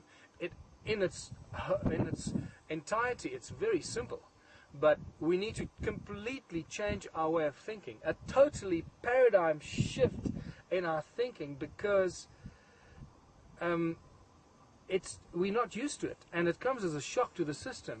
People instinctively try and resist it. Well, how are we going to pay for this, and how are we going to afford that, and I say, remember, there's no money. You don't have to pay for anything. Everything is available to everyone. Everything is available for free, because everybody does what they love to do and choose to do and are good at doing, are passionate about doing. They do that as their contribution, hence contributionism, to the greater benefit of all in the community. Now that sounds very simple, but for capitalists, and we are all capitalists because we brought up in the capitalistic system, some people struggle with that first little hurdle. The moment you get over it, things become so easy and so simple to understand. So you need to unpack what are the fundamental cornerstones of this. Well, it's pretty much the same cornerstones as we have in society today: food, water, shelter, health, education, security, legal structures, arts, culture, and so we go.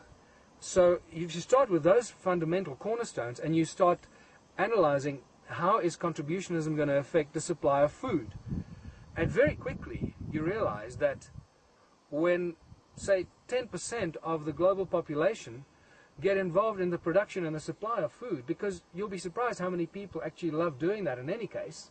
They like to work with land and farming and planting stuff and growing food and growing that and farm and cattle and crop and agriculture in its entirety. If 10% of the global population are developing and providing food, when they get everything given to them to help them do that, what becomes very clear and very evident is the abundance of the supply and of food. How much food there is, it becomes abundant. And the same goes for every other area. In science, in free energy, the fact that there's no money, the first consequence and the first casualty of a society without money is crime. Crime virtually vanishes overnight, because pretty much all of crime today is committed because of money, the acquisition of wealth and power. Right. So if you remove money from the system, crime virtually just melts away and disappears. And then you have obviously the crime of passion and crime of insanity and maybe areas like that. But even if you break this down and you step out of the box and you look at it from the outside, you realize that especially crimes of passion are still most of the time somehow linked to money or greed or envy or jealousy, because your girlfriend's run off with some guy who's got a bigger car or more money. Well, it's a have-not sort of paradigm that people have. In other words, they have something or they lack something, so they go and steal it, or they go and kill for it, or whatever it is.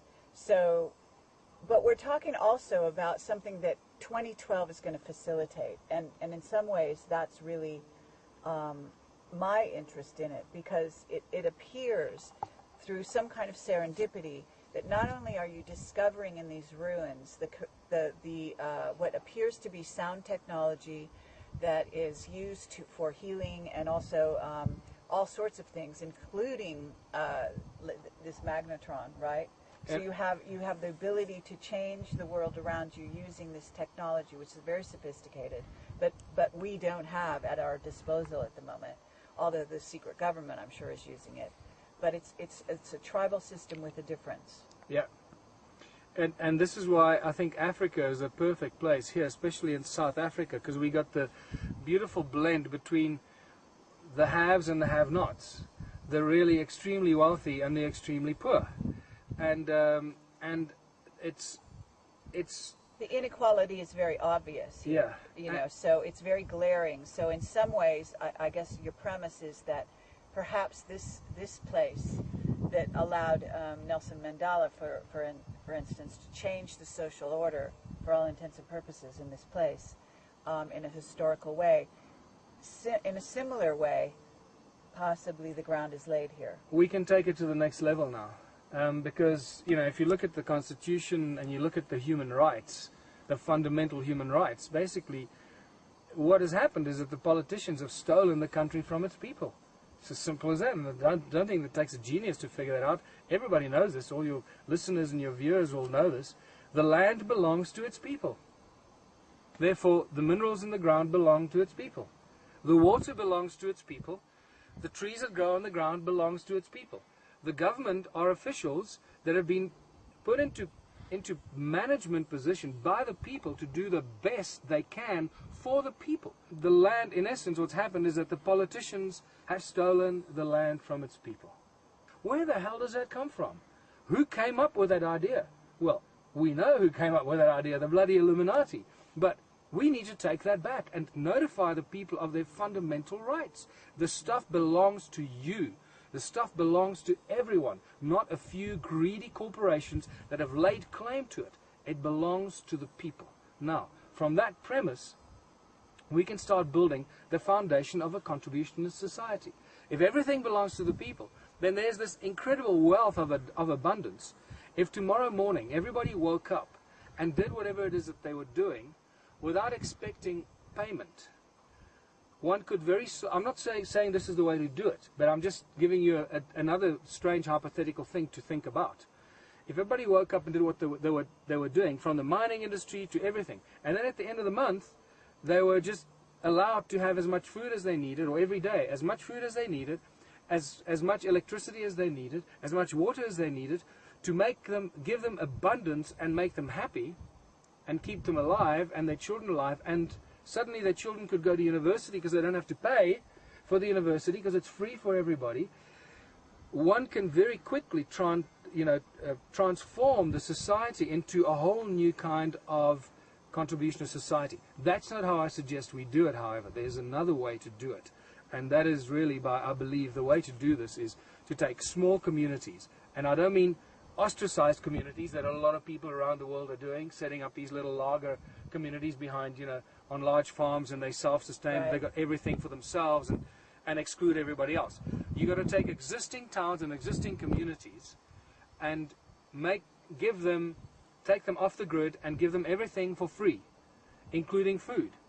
And small towns are capable of doing that. You're talking also about a communal garden, right, and a communal, you said, eating halls and places, so that these things are available. In other words, and the other thing is that it generates, in other words, depending on the numbers of people that you gather together and the I guess the wealth of any particular area. In other words, here in your town you have running water, and so that you can put, you said, like a device into the running water that would basically generate free energy. Yeah.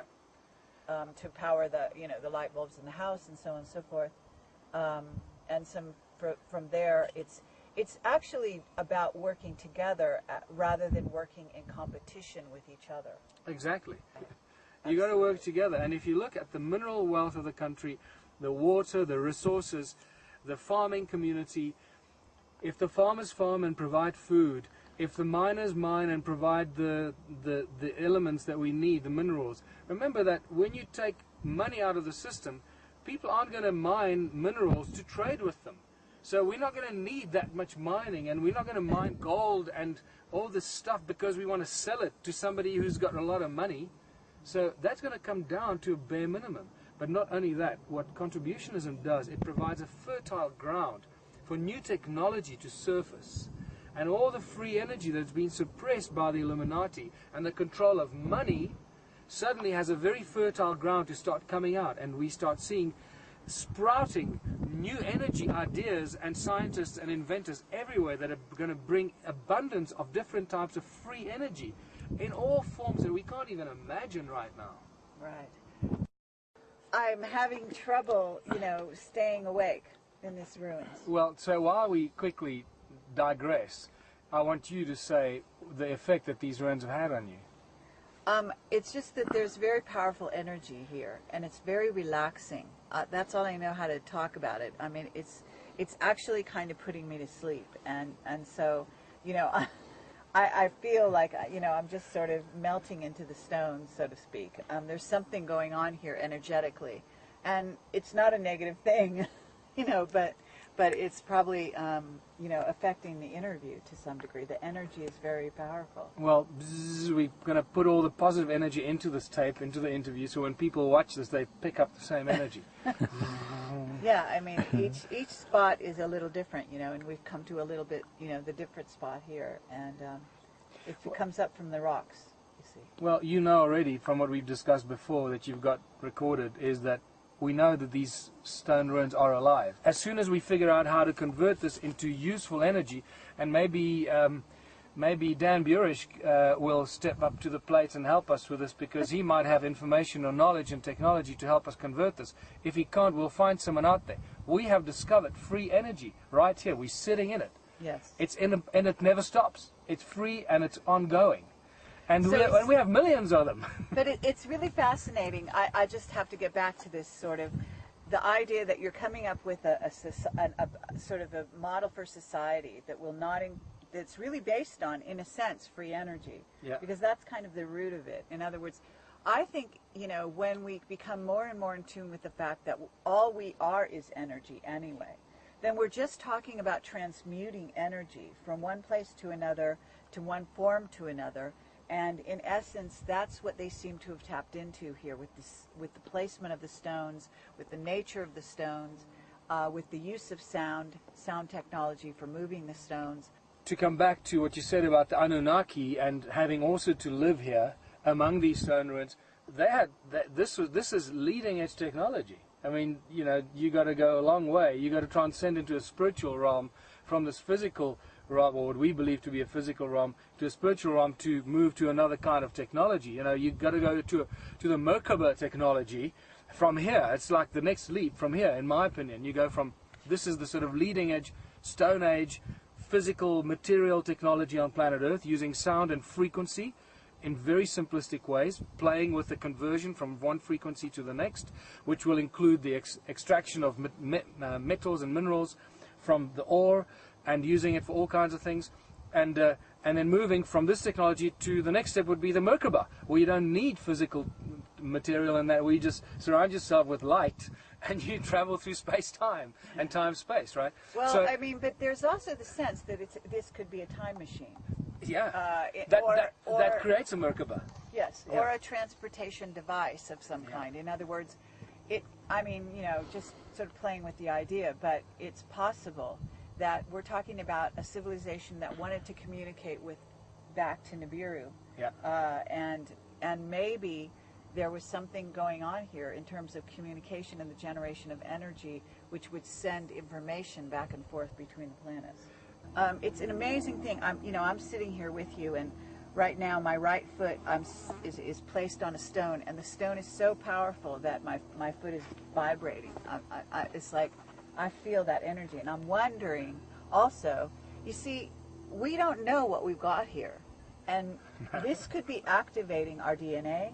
Yeah. It could be, maybe humanity blew them away at that point. Maybe they lost control of them at that point. That is a very important thing that you brought up. I write about that in Slave Species of God, where I suggest that the way the Anunnaki lost control of the human race was they didn't count on the rapid evolution of our DNA.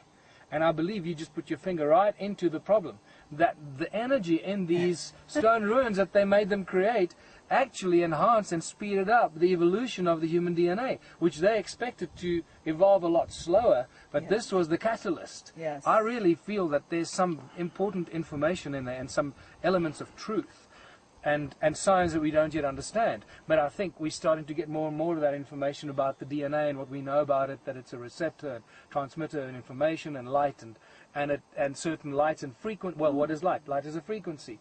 So certain frequencies activate and speed up the activation of the genes in our DNA and so forth. So this is all linked together. So we may be getting smarter by the minute here. Well, I can see, since we sat down, you're about 10 years younger. Yeah. There you go. But you know what? Just to come back to this mining thing, and nothing has changed, okay?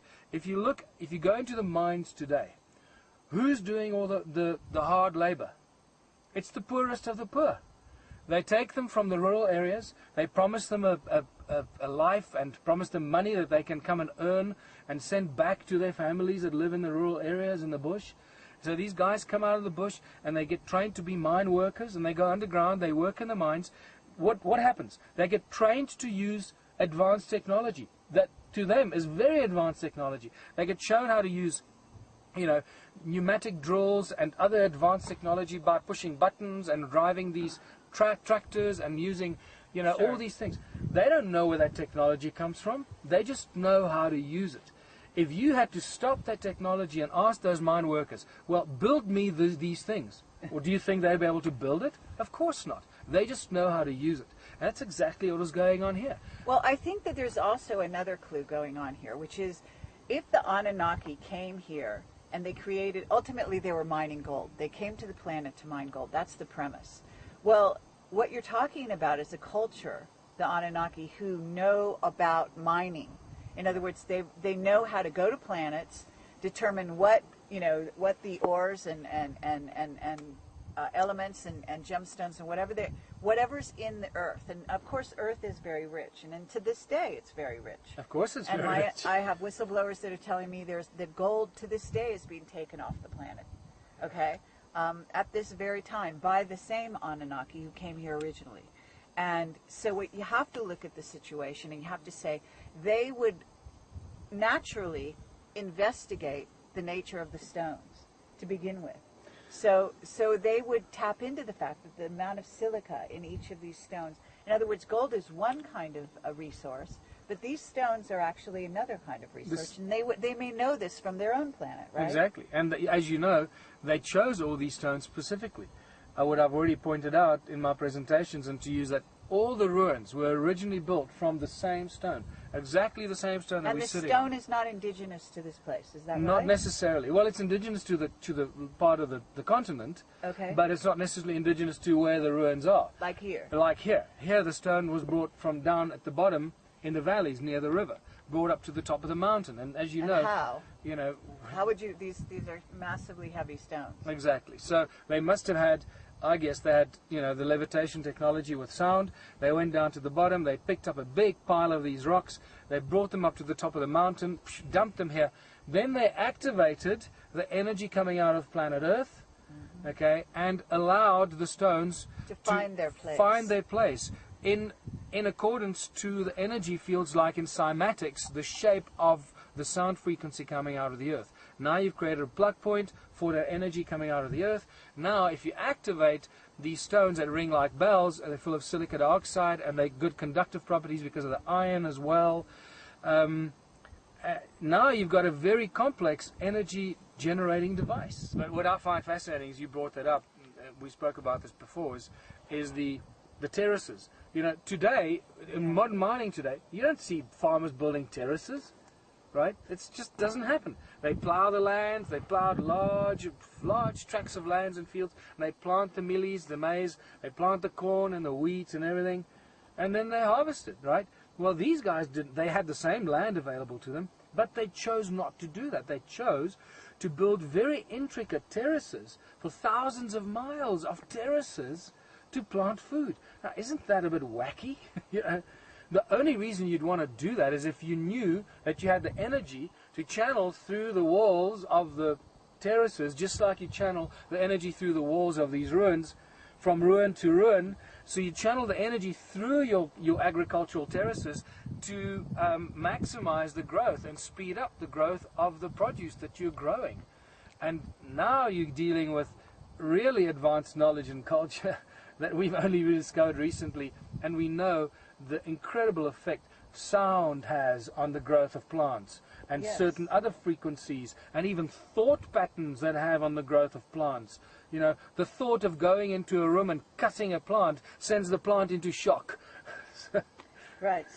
Well, the terraces idea is really a mystery, right? Because now I don't know anything about the Bantu people, but my understanding is that I'm thinking they're nomadic.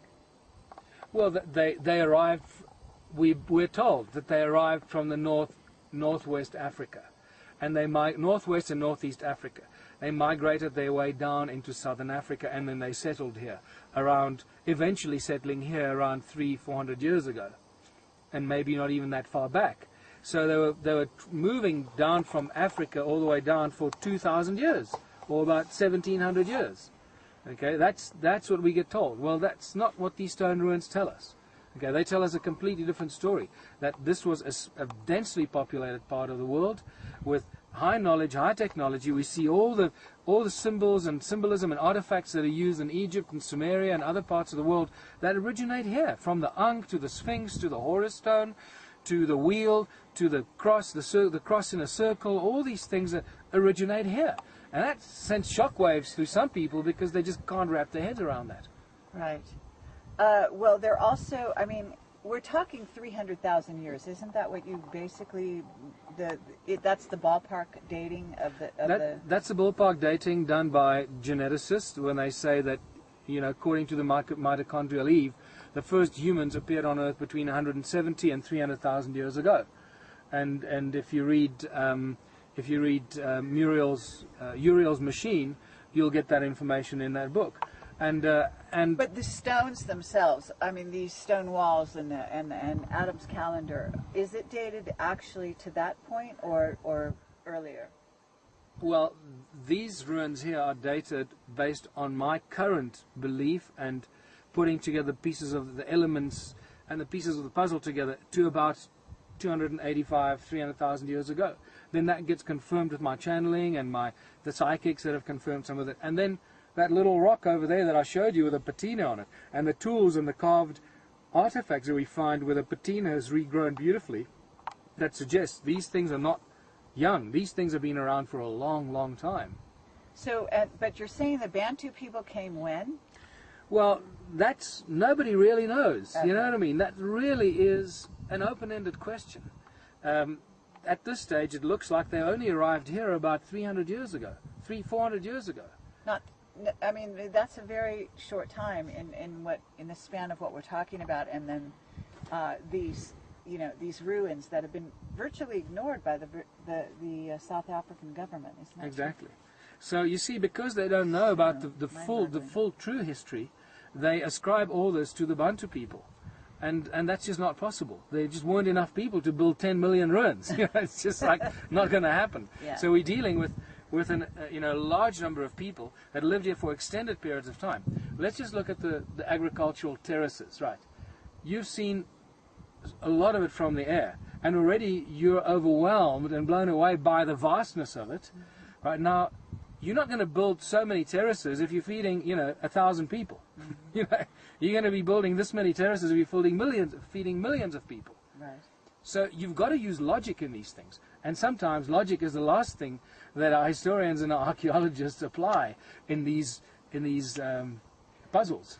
Okay, so but to get back to contributionism, because it's really bizarre how these two things seem to be interacting with each other. And, I can't even imagine where this is all going. You know what I mean? In other words, we're really headed into the unknown, not only with these stone ruins that have not been discovered except by you and Johan Heine and maybe a few other people who have been aware of them, let's assume, because, how could they be here for all this time and never be talked about? And yet, where's it all going? I mean, if you wanted to wrap this whole thing up that we've been doing and the overall landscape that we've covered, what would you say to all of that? I think it's heading into the age of enlightenment and consciousness without a shadow of doubt. As we're sitting here, our DNA is being enlightened. We are able to think more clearly, and obviously this is a huge wave sweeping the world. Consciousness is exploding around the world.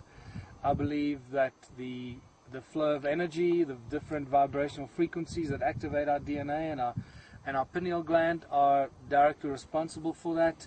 I believe these ruins have a very important role to play with it or in it. And I believe that there's only one way out. And 5 years ago I reached that conclusion, and I believe contributionism is it.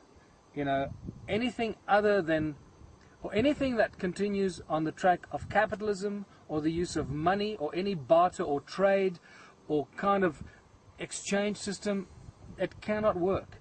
You've got to have a system where people, and a social structure where people do what they're passionate about and what they choose to contribute to the society, what they're good at. When they wake up in the morning, they do it with a smile on their face, and they're only too happy to do that. And you find that with people, when they get into a job by choice or by accident, mostly by accident, when people get into a life where they love what they do, they're the happy ones. The ones that have a job, they're the unhappy ones. Sure. And that's just the rule of this planet at the moment. So it's leading towards contributionism where people contribute. And you can't force a rocket scientist to grow vegetables. So all these, I know about the Venus Project and all these other things that are going on there. And when I looked at all those projects, I find fundamental structural problems with them. And, God bless them that they're doing it, but I believe that we need to I want them to have a look at what I'm talking about here, because you can't force people to move into little secluded communities and then let everybody plant a little vegetable garden in their backyard. No, that's the wrong model. Okay, because rocket scientists don't know, and they don't like to plant vegetables. They want to build rockets, right? And shoemakers don't want to plant vegetables. They want to make shoes and design sports shoes, and civil engineers want to design beautiful cities and things, and so it goes, and that's how it's got to be. Okay. And in the end, it seems that it's all about the use of energy, and it's also our relationship to energy that we have to change. Where these ruins become something of a jumping off point, I think, mentally and in terms of consciousness, because if your mind can begin to wrap around the notion of these amazing ruins and how these stones got here, then you're talking about the use of energy in ways that we've never dreamed. So, as you said, we don't even understand how to use sound energy and sound frequency. We only really come to terms with it. I guess it may be some of the Black Ops projects, and those guys have gone a long way ahead and they really get it, but it hasn't filtered through to the masses, and it's up to people like us to make the mainstream of the global population realize that it's there for us to use. We're sitting in it. We know that these things are alive. In fact, the guy that just phoned me now was the guy that measured all the energy in here that interrupted us. I mean, our thing is actually interesting. We're talking about the sound frequency and the sound energy, and Andries phones me to interrupt our interview. Okay, wonderful. Well, maybe you should take the call. But at any rate, Michael Tellinger, thank you very much. It's been a pleasure. Thank you for having me as your guest. You've been a wonderful host. I said you were responsible for everything but the weather. I have to say one other thing that I didn't see any lions, but I felt their energy. But I thank you for this experience, and I will always treasure it. And I think it's really something that a lot of people would love to experience. Well, thank you very much, Kerry. I am honored that you graced us with your presence, that you took the time and raised the money from your funders and your donors. So thank you for all those people that contributed towards Kerry being able to come here and have a look at what we've got here and the origins of humankind and these new areas that we're just starting to peel the surface away of this ancient knowledge and technology. And one of these days we're going to convert one of these ruins into an inexhaustible source of energy. We're this far away from it. I am absolutely sure of that.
Here we are at Adam's calendar on the 21st of June 2010, the winter solstice in the southern hemisphere, and we just witnessed the sunrise over the stones, the central stones of Adam's calendar.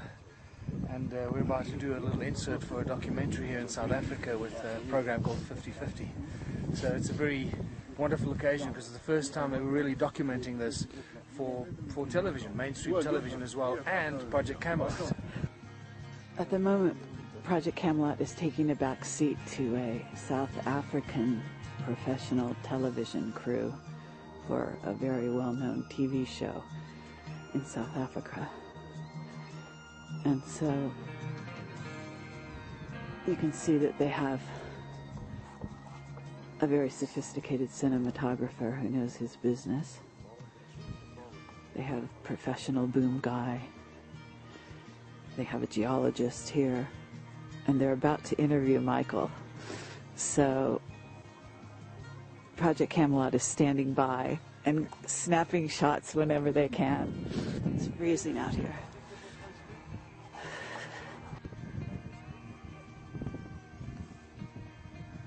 This little precinct right here. This little precinct right here is very important. This is where, according to Greater Mutwa and a number of psychic revelations, is where the insemination happened of the Anunnaki females, which is very important, obviously, to us as the human race. Very cool. Okay.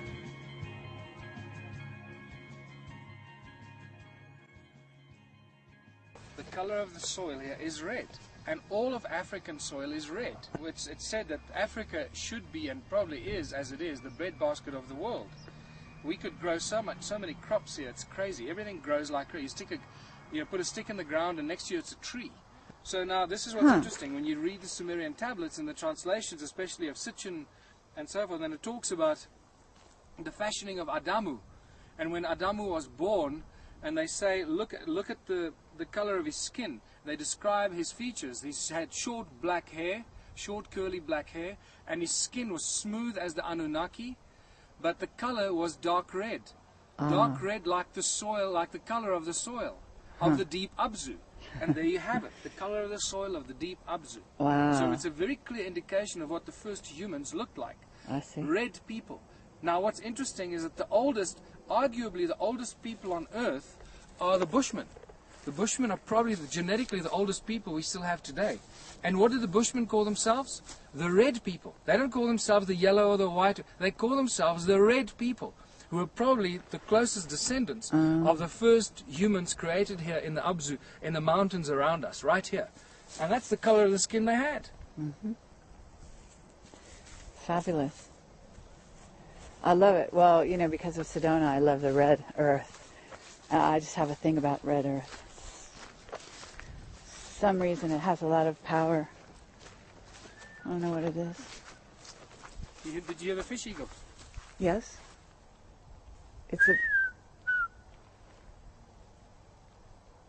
We just heard it. Yeah. There's some fish eagles down near the dams down there. There's a lot of natural trout springs here in this area. Oh, really? In the Dalstrom area. Wow. Freshwater trout. Goes back to about 40,000 years or something. Oh, that's beautiful. Now you see, if this will be associated with the Masucheni, it'll have another name in the Transvaal. But if this is a thick layer of alluvium and colluvium material that people describe as coming down the hillsides, and because they don't think holistically, they describe it as from here moving over into the Flactus. If one can say extensive deposits of that formation occurs here, then one can start saying to you, Yeah. But where did the water go from here? Just north? Yeah, I think it went north. This is the other beautiful thing I forgot to mention. If you look at the pyramids, what I believe are pyramids, if the Sumerian tablets are true and accurate, that the water and the flood moved from the south to the north, which direction would have, if you had a pyramid and it was covered by moving water from south to north, in which direction would it have left a longer depository tail of some sort? To the northern side. And that's exactly what you find there. The deposit of when you fly over it, you can see there's a deposit tail going north on both of them. Not here, not there, it goes north. You see, that will go off to, you see, just logically, the water would actually, to get out of South Africa, it needs to go along the Mozambique areas out. It'll go up through... And you see, it would 13,000 years ago, I can guarantee it would follow the Rift Valley of Africa. So it would go all the way, Malawi, Ethiopian end, where it actually exits. Funny enough, it will exit into the Red Sea and go through the Zeus channel. Yeah, into Egypt. Into Egypt. Unbelievable. Okay. Very, very interesting. So that is how you can use the lichens to date how long this thing has been exposed. But remember that this actually removes it and you start over again. So the lichen can't stay here forever. No. So what is interesting is that one there if that is then from 1994, Four. now you can say, Size. okay, that little one grew since 94 to today. That is the size. Size, yes. You see, and then you can start looking at that as a way of saying, in 1994 this rock was clean. Only other thing I need to add to this, okay, that this rock was covered in lichen already, so it's easier to seed it in this area. If you've got a clean rock that's unseeded with lichen, it takes a lot longer for the lichen to establish. So those are the other important things to take into consideration. If you quote me on it, I will deny it. Well, then it's useless. Exactly. No, but I do that, and that's what I do. If they tell me that, I say, good, I'll quote you, but I won't mention your name.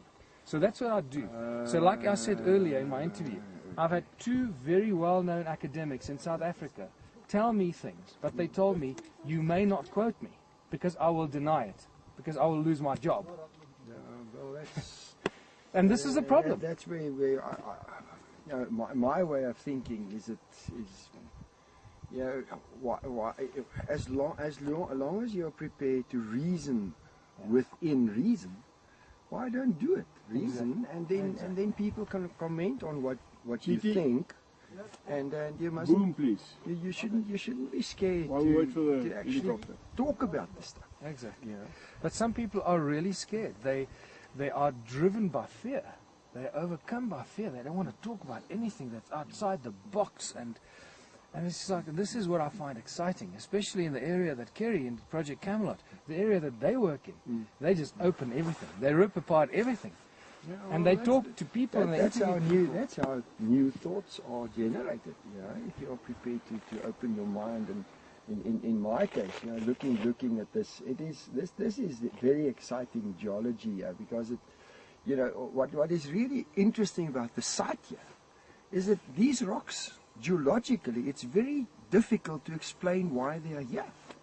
For me, it's very difficult because I'm trying to figure out the geology, and you've got the quartzites in the bottom, you've got some of this intrusive stuff up there, then you've got the quartzites up there, then you've got this block of intrusive stuff, and then you've got intrusive stuff over there with quartzites, and there's some dolomites over there as well. So geologically, to explain why these rocks are here, will need a little bit of work. You need to, and that's why I say, before you come to a final conclusion, let's do a little bit of research. Let's get the electromagnetics in. Let's get magnetic meters. This the Horus stone? Because it's carved in the shape of a big bird that in Egypt would be called the Horus bird, and it was covered up to here with soil.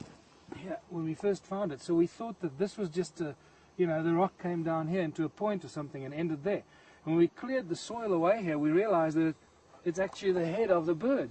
And there's the nose coming out there, beautifully carved out neck. There's a fat belly over there. It's beautiful. And you stand it up, it's more than 3 meters tall. So if you stand this thing up, it's going to be spectacular. And together with the one right next to you, which is beautifully carved and pointed, look at this point, beautifully pointed to the to a tip here. This one, that rock, and that rock are the 3 rocks of Orion's belt. They're the ones that line up with the rise of Orion, you know, more than 160,000 years ago. Obviously, they've all fallen down, and it's very difficult to try and see this because it's so old. And that's what people need to keep reminding themselves of. This is so old that it boggles the mind. So we find a very strong link and a direct relationship between Horus and Orion at the rise of the sun on the spring equinox. And over here we've got what I believe is to be the head of Inanna. It comes from this piece of rock here, which is actually the body of a sphinx that has fallen over. The back of it is over there. It comes back here, and it ends here, right here. That's where it ends. And what I believe happened is that this statue was standing up here. These were obviously standing up. There's another man-shaped or a humanoid shape here, and one there. And those are standing up, and this was standing up here. And when this one fell over, the head hit that rock, and it bounced back and landed over there. And then it got covered by soil. This is what we believe is Dumuzi's grave, right on the edge. It's the northern site of Adam's calendar. It's what we call the stone altar. It's a well-known holy and sacred place among the Sangomas and shamans. And I figured out from the translations in the Sumerian tablets that this is probably where Dumuzi was buried, where Inanna came down and buried Dumuzi right here. Infrared photography suggests that there's something about 3 meters tall buried under the stone altar, and it faces east towards the pyramids. The pyramids down there, we're probably only seeing this much of them, because when the flood came through here, and that's incidentally why this hasn't been destroyed, because this was built after the flood, that's why it's still here. Otherwise everything was covered by water here. And I think much of Adam's calendar was probably destroyed by the moving water. But because the calendar stones are facing north-south, that probably spared them from being pushed over. I don't know, these are just things that I'm thinking about. You know, you got to bring all these things together. But if you look at the pyramids down there, imagine a wall of water a kilometer high coming from south down there, south north, and flooding all that valley down there, and depositing all the millions and millions of tons of soil and sediment on top of the pyramids.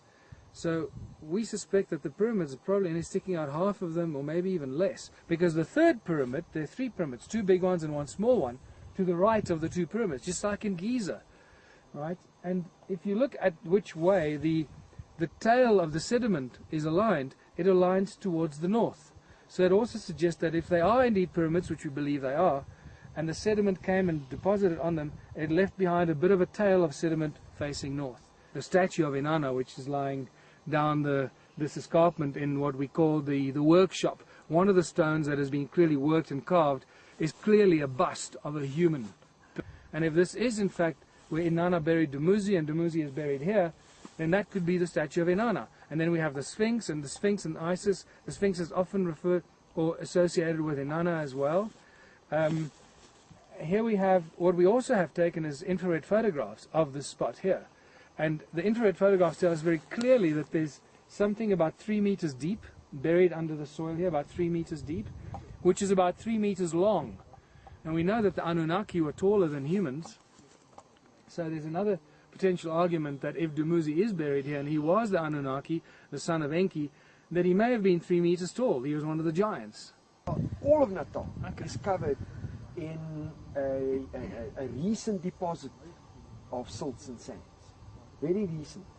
That the geologists called the Masucheni Formation. And you don't know how old that is? And I'm trying to think, but I know it's... It'll be great if it's about 13,000 years old. Which means, well, I know it goes from today back, so I don't know exactly how old it... I think it goes... There's huge trout farms. Oh, fabulous. Huge trout farms, because it's all fresh and it's unpolluted water. Willem, you're not coming with us then? Where to? Yeah, to Adam's calendar. Yes, no, come You on. are? Okay. Is if you have one psychic telling you something, then it's interesting. If the second psychic comes along that hasn't never met the previous one and tells you exactly the same bit of information, you say, oh, that's curious. By the third, the fourth, the fifth, the sixth, the 10th, the 12th psychic that has now told you the same list of things that are identical to all the others about this specific site, you've got to say to yourself, hold on, what's going on here? And then what I'd like to do as a scientist, I'd like to say, well, is there a way of turning this hocus-pocus psychic mumbo-jumbo into a scientific argument? And you can do that very simply. And that is, you say, what is the statistical probability that 12 or 20 psychics have told me a list of 12 or 15 things that are identical about Adam's calendar and the stone circles? And the statistical probability is several billion to 1. And this is the quaint little village of Kaapsehoop. It means Cape Hope. I see. Or the hope of the Cape. And the Cape is hundreds of kilometers from Well, it's 1,000 miles away from here. So what is the significance of this place? It's a mining gold rush town. Ah. There were about 15,000 people that lived here in the 1880s, from 1880 when they discovered the gold. But Michael has to be the visionary. Yes, yeah. That's He's right. got to say, yes, This is the theory, this is the theory, and I will come up and say, but prove it to me. And I come up with proof, and that helps him again to... Michael wouldn't be able to see the way he does if he was too practical. Practical, yeah. Yes. So he needs somebody to compensate him. Yes, That's what- yeah. So Johan, tell me how you got into all of this, because I understand you have a huge company that you fight forest fires. Yeah. So what happened is I've been fighting forest fires since 1986, 85 actually, 1985. And I saw the ruins, and when inquiring about them, people just said they're insignificant cattle enclosures, cattle kraals, enclosures, and residents from a couple of hundred years ago. So I accepted it until I met Cyril Romnick. I flew him around, and I organized aerial helicopters for Cyril to go and research. He was busy with the research. Cyril has done tremendous work on yeah. linking ancient civilization in South Africa to the Hindu and the Dravidian culture. Right. And there's incredible evidence and how that has enriched the history of this country. Yeah. But Johan, do you have a scientific background? No. So what made you interested in this area? Cyril Romnick. No, Cyril Romnick. I went with him, and then I said to him, okay, I'll take photographs for you. I'll let me organize aerial photographs, because he didn't have. I took all the photographs I sent to him, and he did nothing with it. And then I thought, okay, let me start now. And that slowly I started. And when I found something amazing, and then you get more inquisitive. You find something more amazing, more inquisitive. And it actually, that's how I just eventually Adam's calendar. And I looked at this, and I thought, no, something to this. Wow.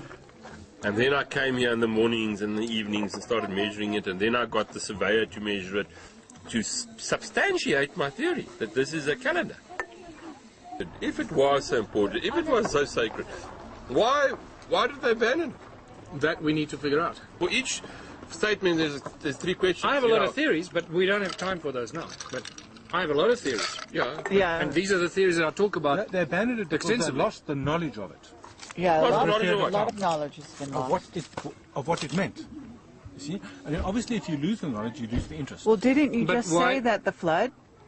The flood is didn't the flood most come important in? thing, I believe. That's 13,000 years ago, the flood Lots came. of knowledge It had to be destroyed- lost. I mean, all of Atlantis was lost, right? Thank you. There are a lot of people that don't believe Atlantis even exists. Not only that, but the knowledge lost was enforced on the human race by the reptilians. Right. And this is something that some people still have a problem with. And it's okay. If they have a problem with it, then they must go away and do some more research. I watched a program last night on the blue holes in the Caribbean, where they dive down the blue holes, they cut those minerals, and they cut them in half, and I don't know if you've seen it, and they then determined when the floods, when catastrophic events happened on Earth, and it's amazing there, and then how in those what is it called? Cores? Cores, yes, Yeah. of the in the caves down the bottom. It's the best preserved history of the world. It's like a tree trunk. Yes. And they said, well, that happened, I don't know how many thousand years ago, but that's what's happening now in the Sahara. It was happened 7 times in the recent history, where severe drought in the Sahara leads to this rise of the seas, and a lot of the cities, all the cities are going to be covered in low-lying cities in the sea, and you'll probably get some other Well, people that believe phenomena that's in very cataclysms in catastrophic. 2012 and beyond are saying the same thing's going to happen again. Yeah. So who knows? That proof there. It's a scientific proof that it did happen. They analysed the materials in there, everything. Where did you see that, Johan? On Natural Geographic last night. The blue Last holes. night. Yeah, The blue holes. blue holes. Something about the blue holes, the diving in the blue holes. I must look at that. It's very interesting. Well, that's how proof. That's scientific proof that floodings did occur. And the last one was, I can't remember the dates now. I said it was 13,000? 11,000. Yes, that's right. And then there's one 70 before about 15, 16,000. And then they go back to 27,000 and 34 or something. But the one that they've got on there was 11,000. Yeah, but that's one that everybody knows about. Yeah. 11,500 BC. BC, yes. Yeah. Thereabout. That's the big one. Yes. Thereabout. And there was proof that it actually happened. Okay, so here we are at Adam's calendar. It's the 21st of June 2010, the winter solstice in South Africa in the southern hemisphere. And we just saw a magnificent sunrise this morning. We are lucky that there were no clouds or or mist in the air, which happens often. And we're about 700 meters above the valley below, the Barberton Valley. Sometimes we call it an impact crater. There's still some argument about whether it is an impact crater. And this is the sort of the greater circle of Adam's calendar runs around here. And originally, you can look at it from on Google, you'll see originally it was a circular structure, a circular stone structure, pretty much like Stonehenge. In the middle, right there, are the two calendar stones, which are very important. The front stone casts a shadow on the stone behind it, and every day, you can tell every day of the year by where the shadow is when the sun sets. So the calendar still works, it's still accurate, even though it is 285,000 years old, is what we believe it to be. As you can see, the stones are leaning towards the edge of the cliff. That's purely just from soil shift of thousands and thousands of years. Most of the stones that were on the edge of the outside ring have fallen down now, lying flat on the outer ring of the calendar. And that is the northern stone marker, that is the southern stone marker, over there under the tree. And then over here is where the stone man stood. This is where the stone man was taken out of, right here. And the stone man stood here and lined up with the sunrise on the spring equinox about 285,000 years ago, right there. And there's an alignment of 5 stones on the outer perimeter of this original circle. Credo Mutwa calls the stone man actually the clitoris of Mother Earth, and he says this is where heaven mated with Mother Earth. And for about a year after he told me that, I didn't figure out what that meant until eventually the penny dropped for me, when he also said that Adam's calendar is one of the 2 most sacred sites on Earth. The other one is the serpent worship site in northern Botswana, known as the Tsodilo Hills. And we're going to be going there very soon to look at what we believe is a flower of life carved out on a rock there.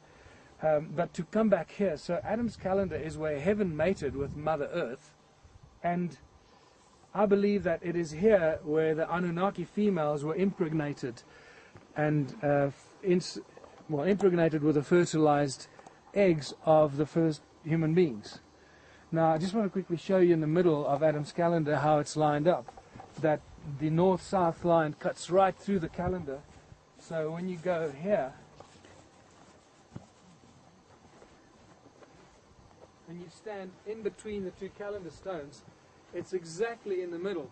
All this work was done by Johan Heine when he first discovered it. He spent 5 years measuring and working out where the sun rises and so forth, and a lot of hard work that Johan Heine did over an extended period.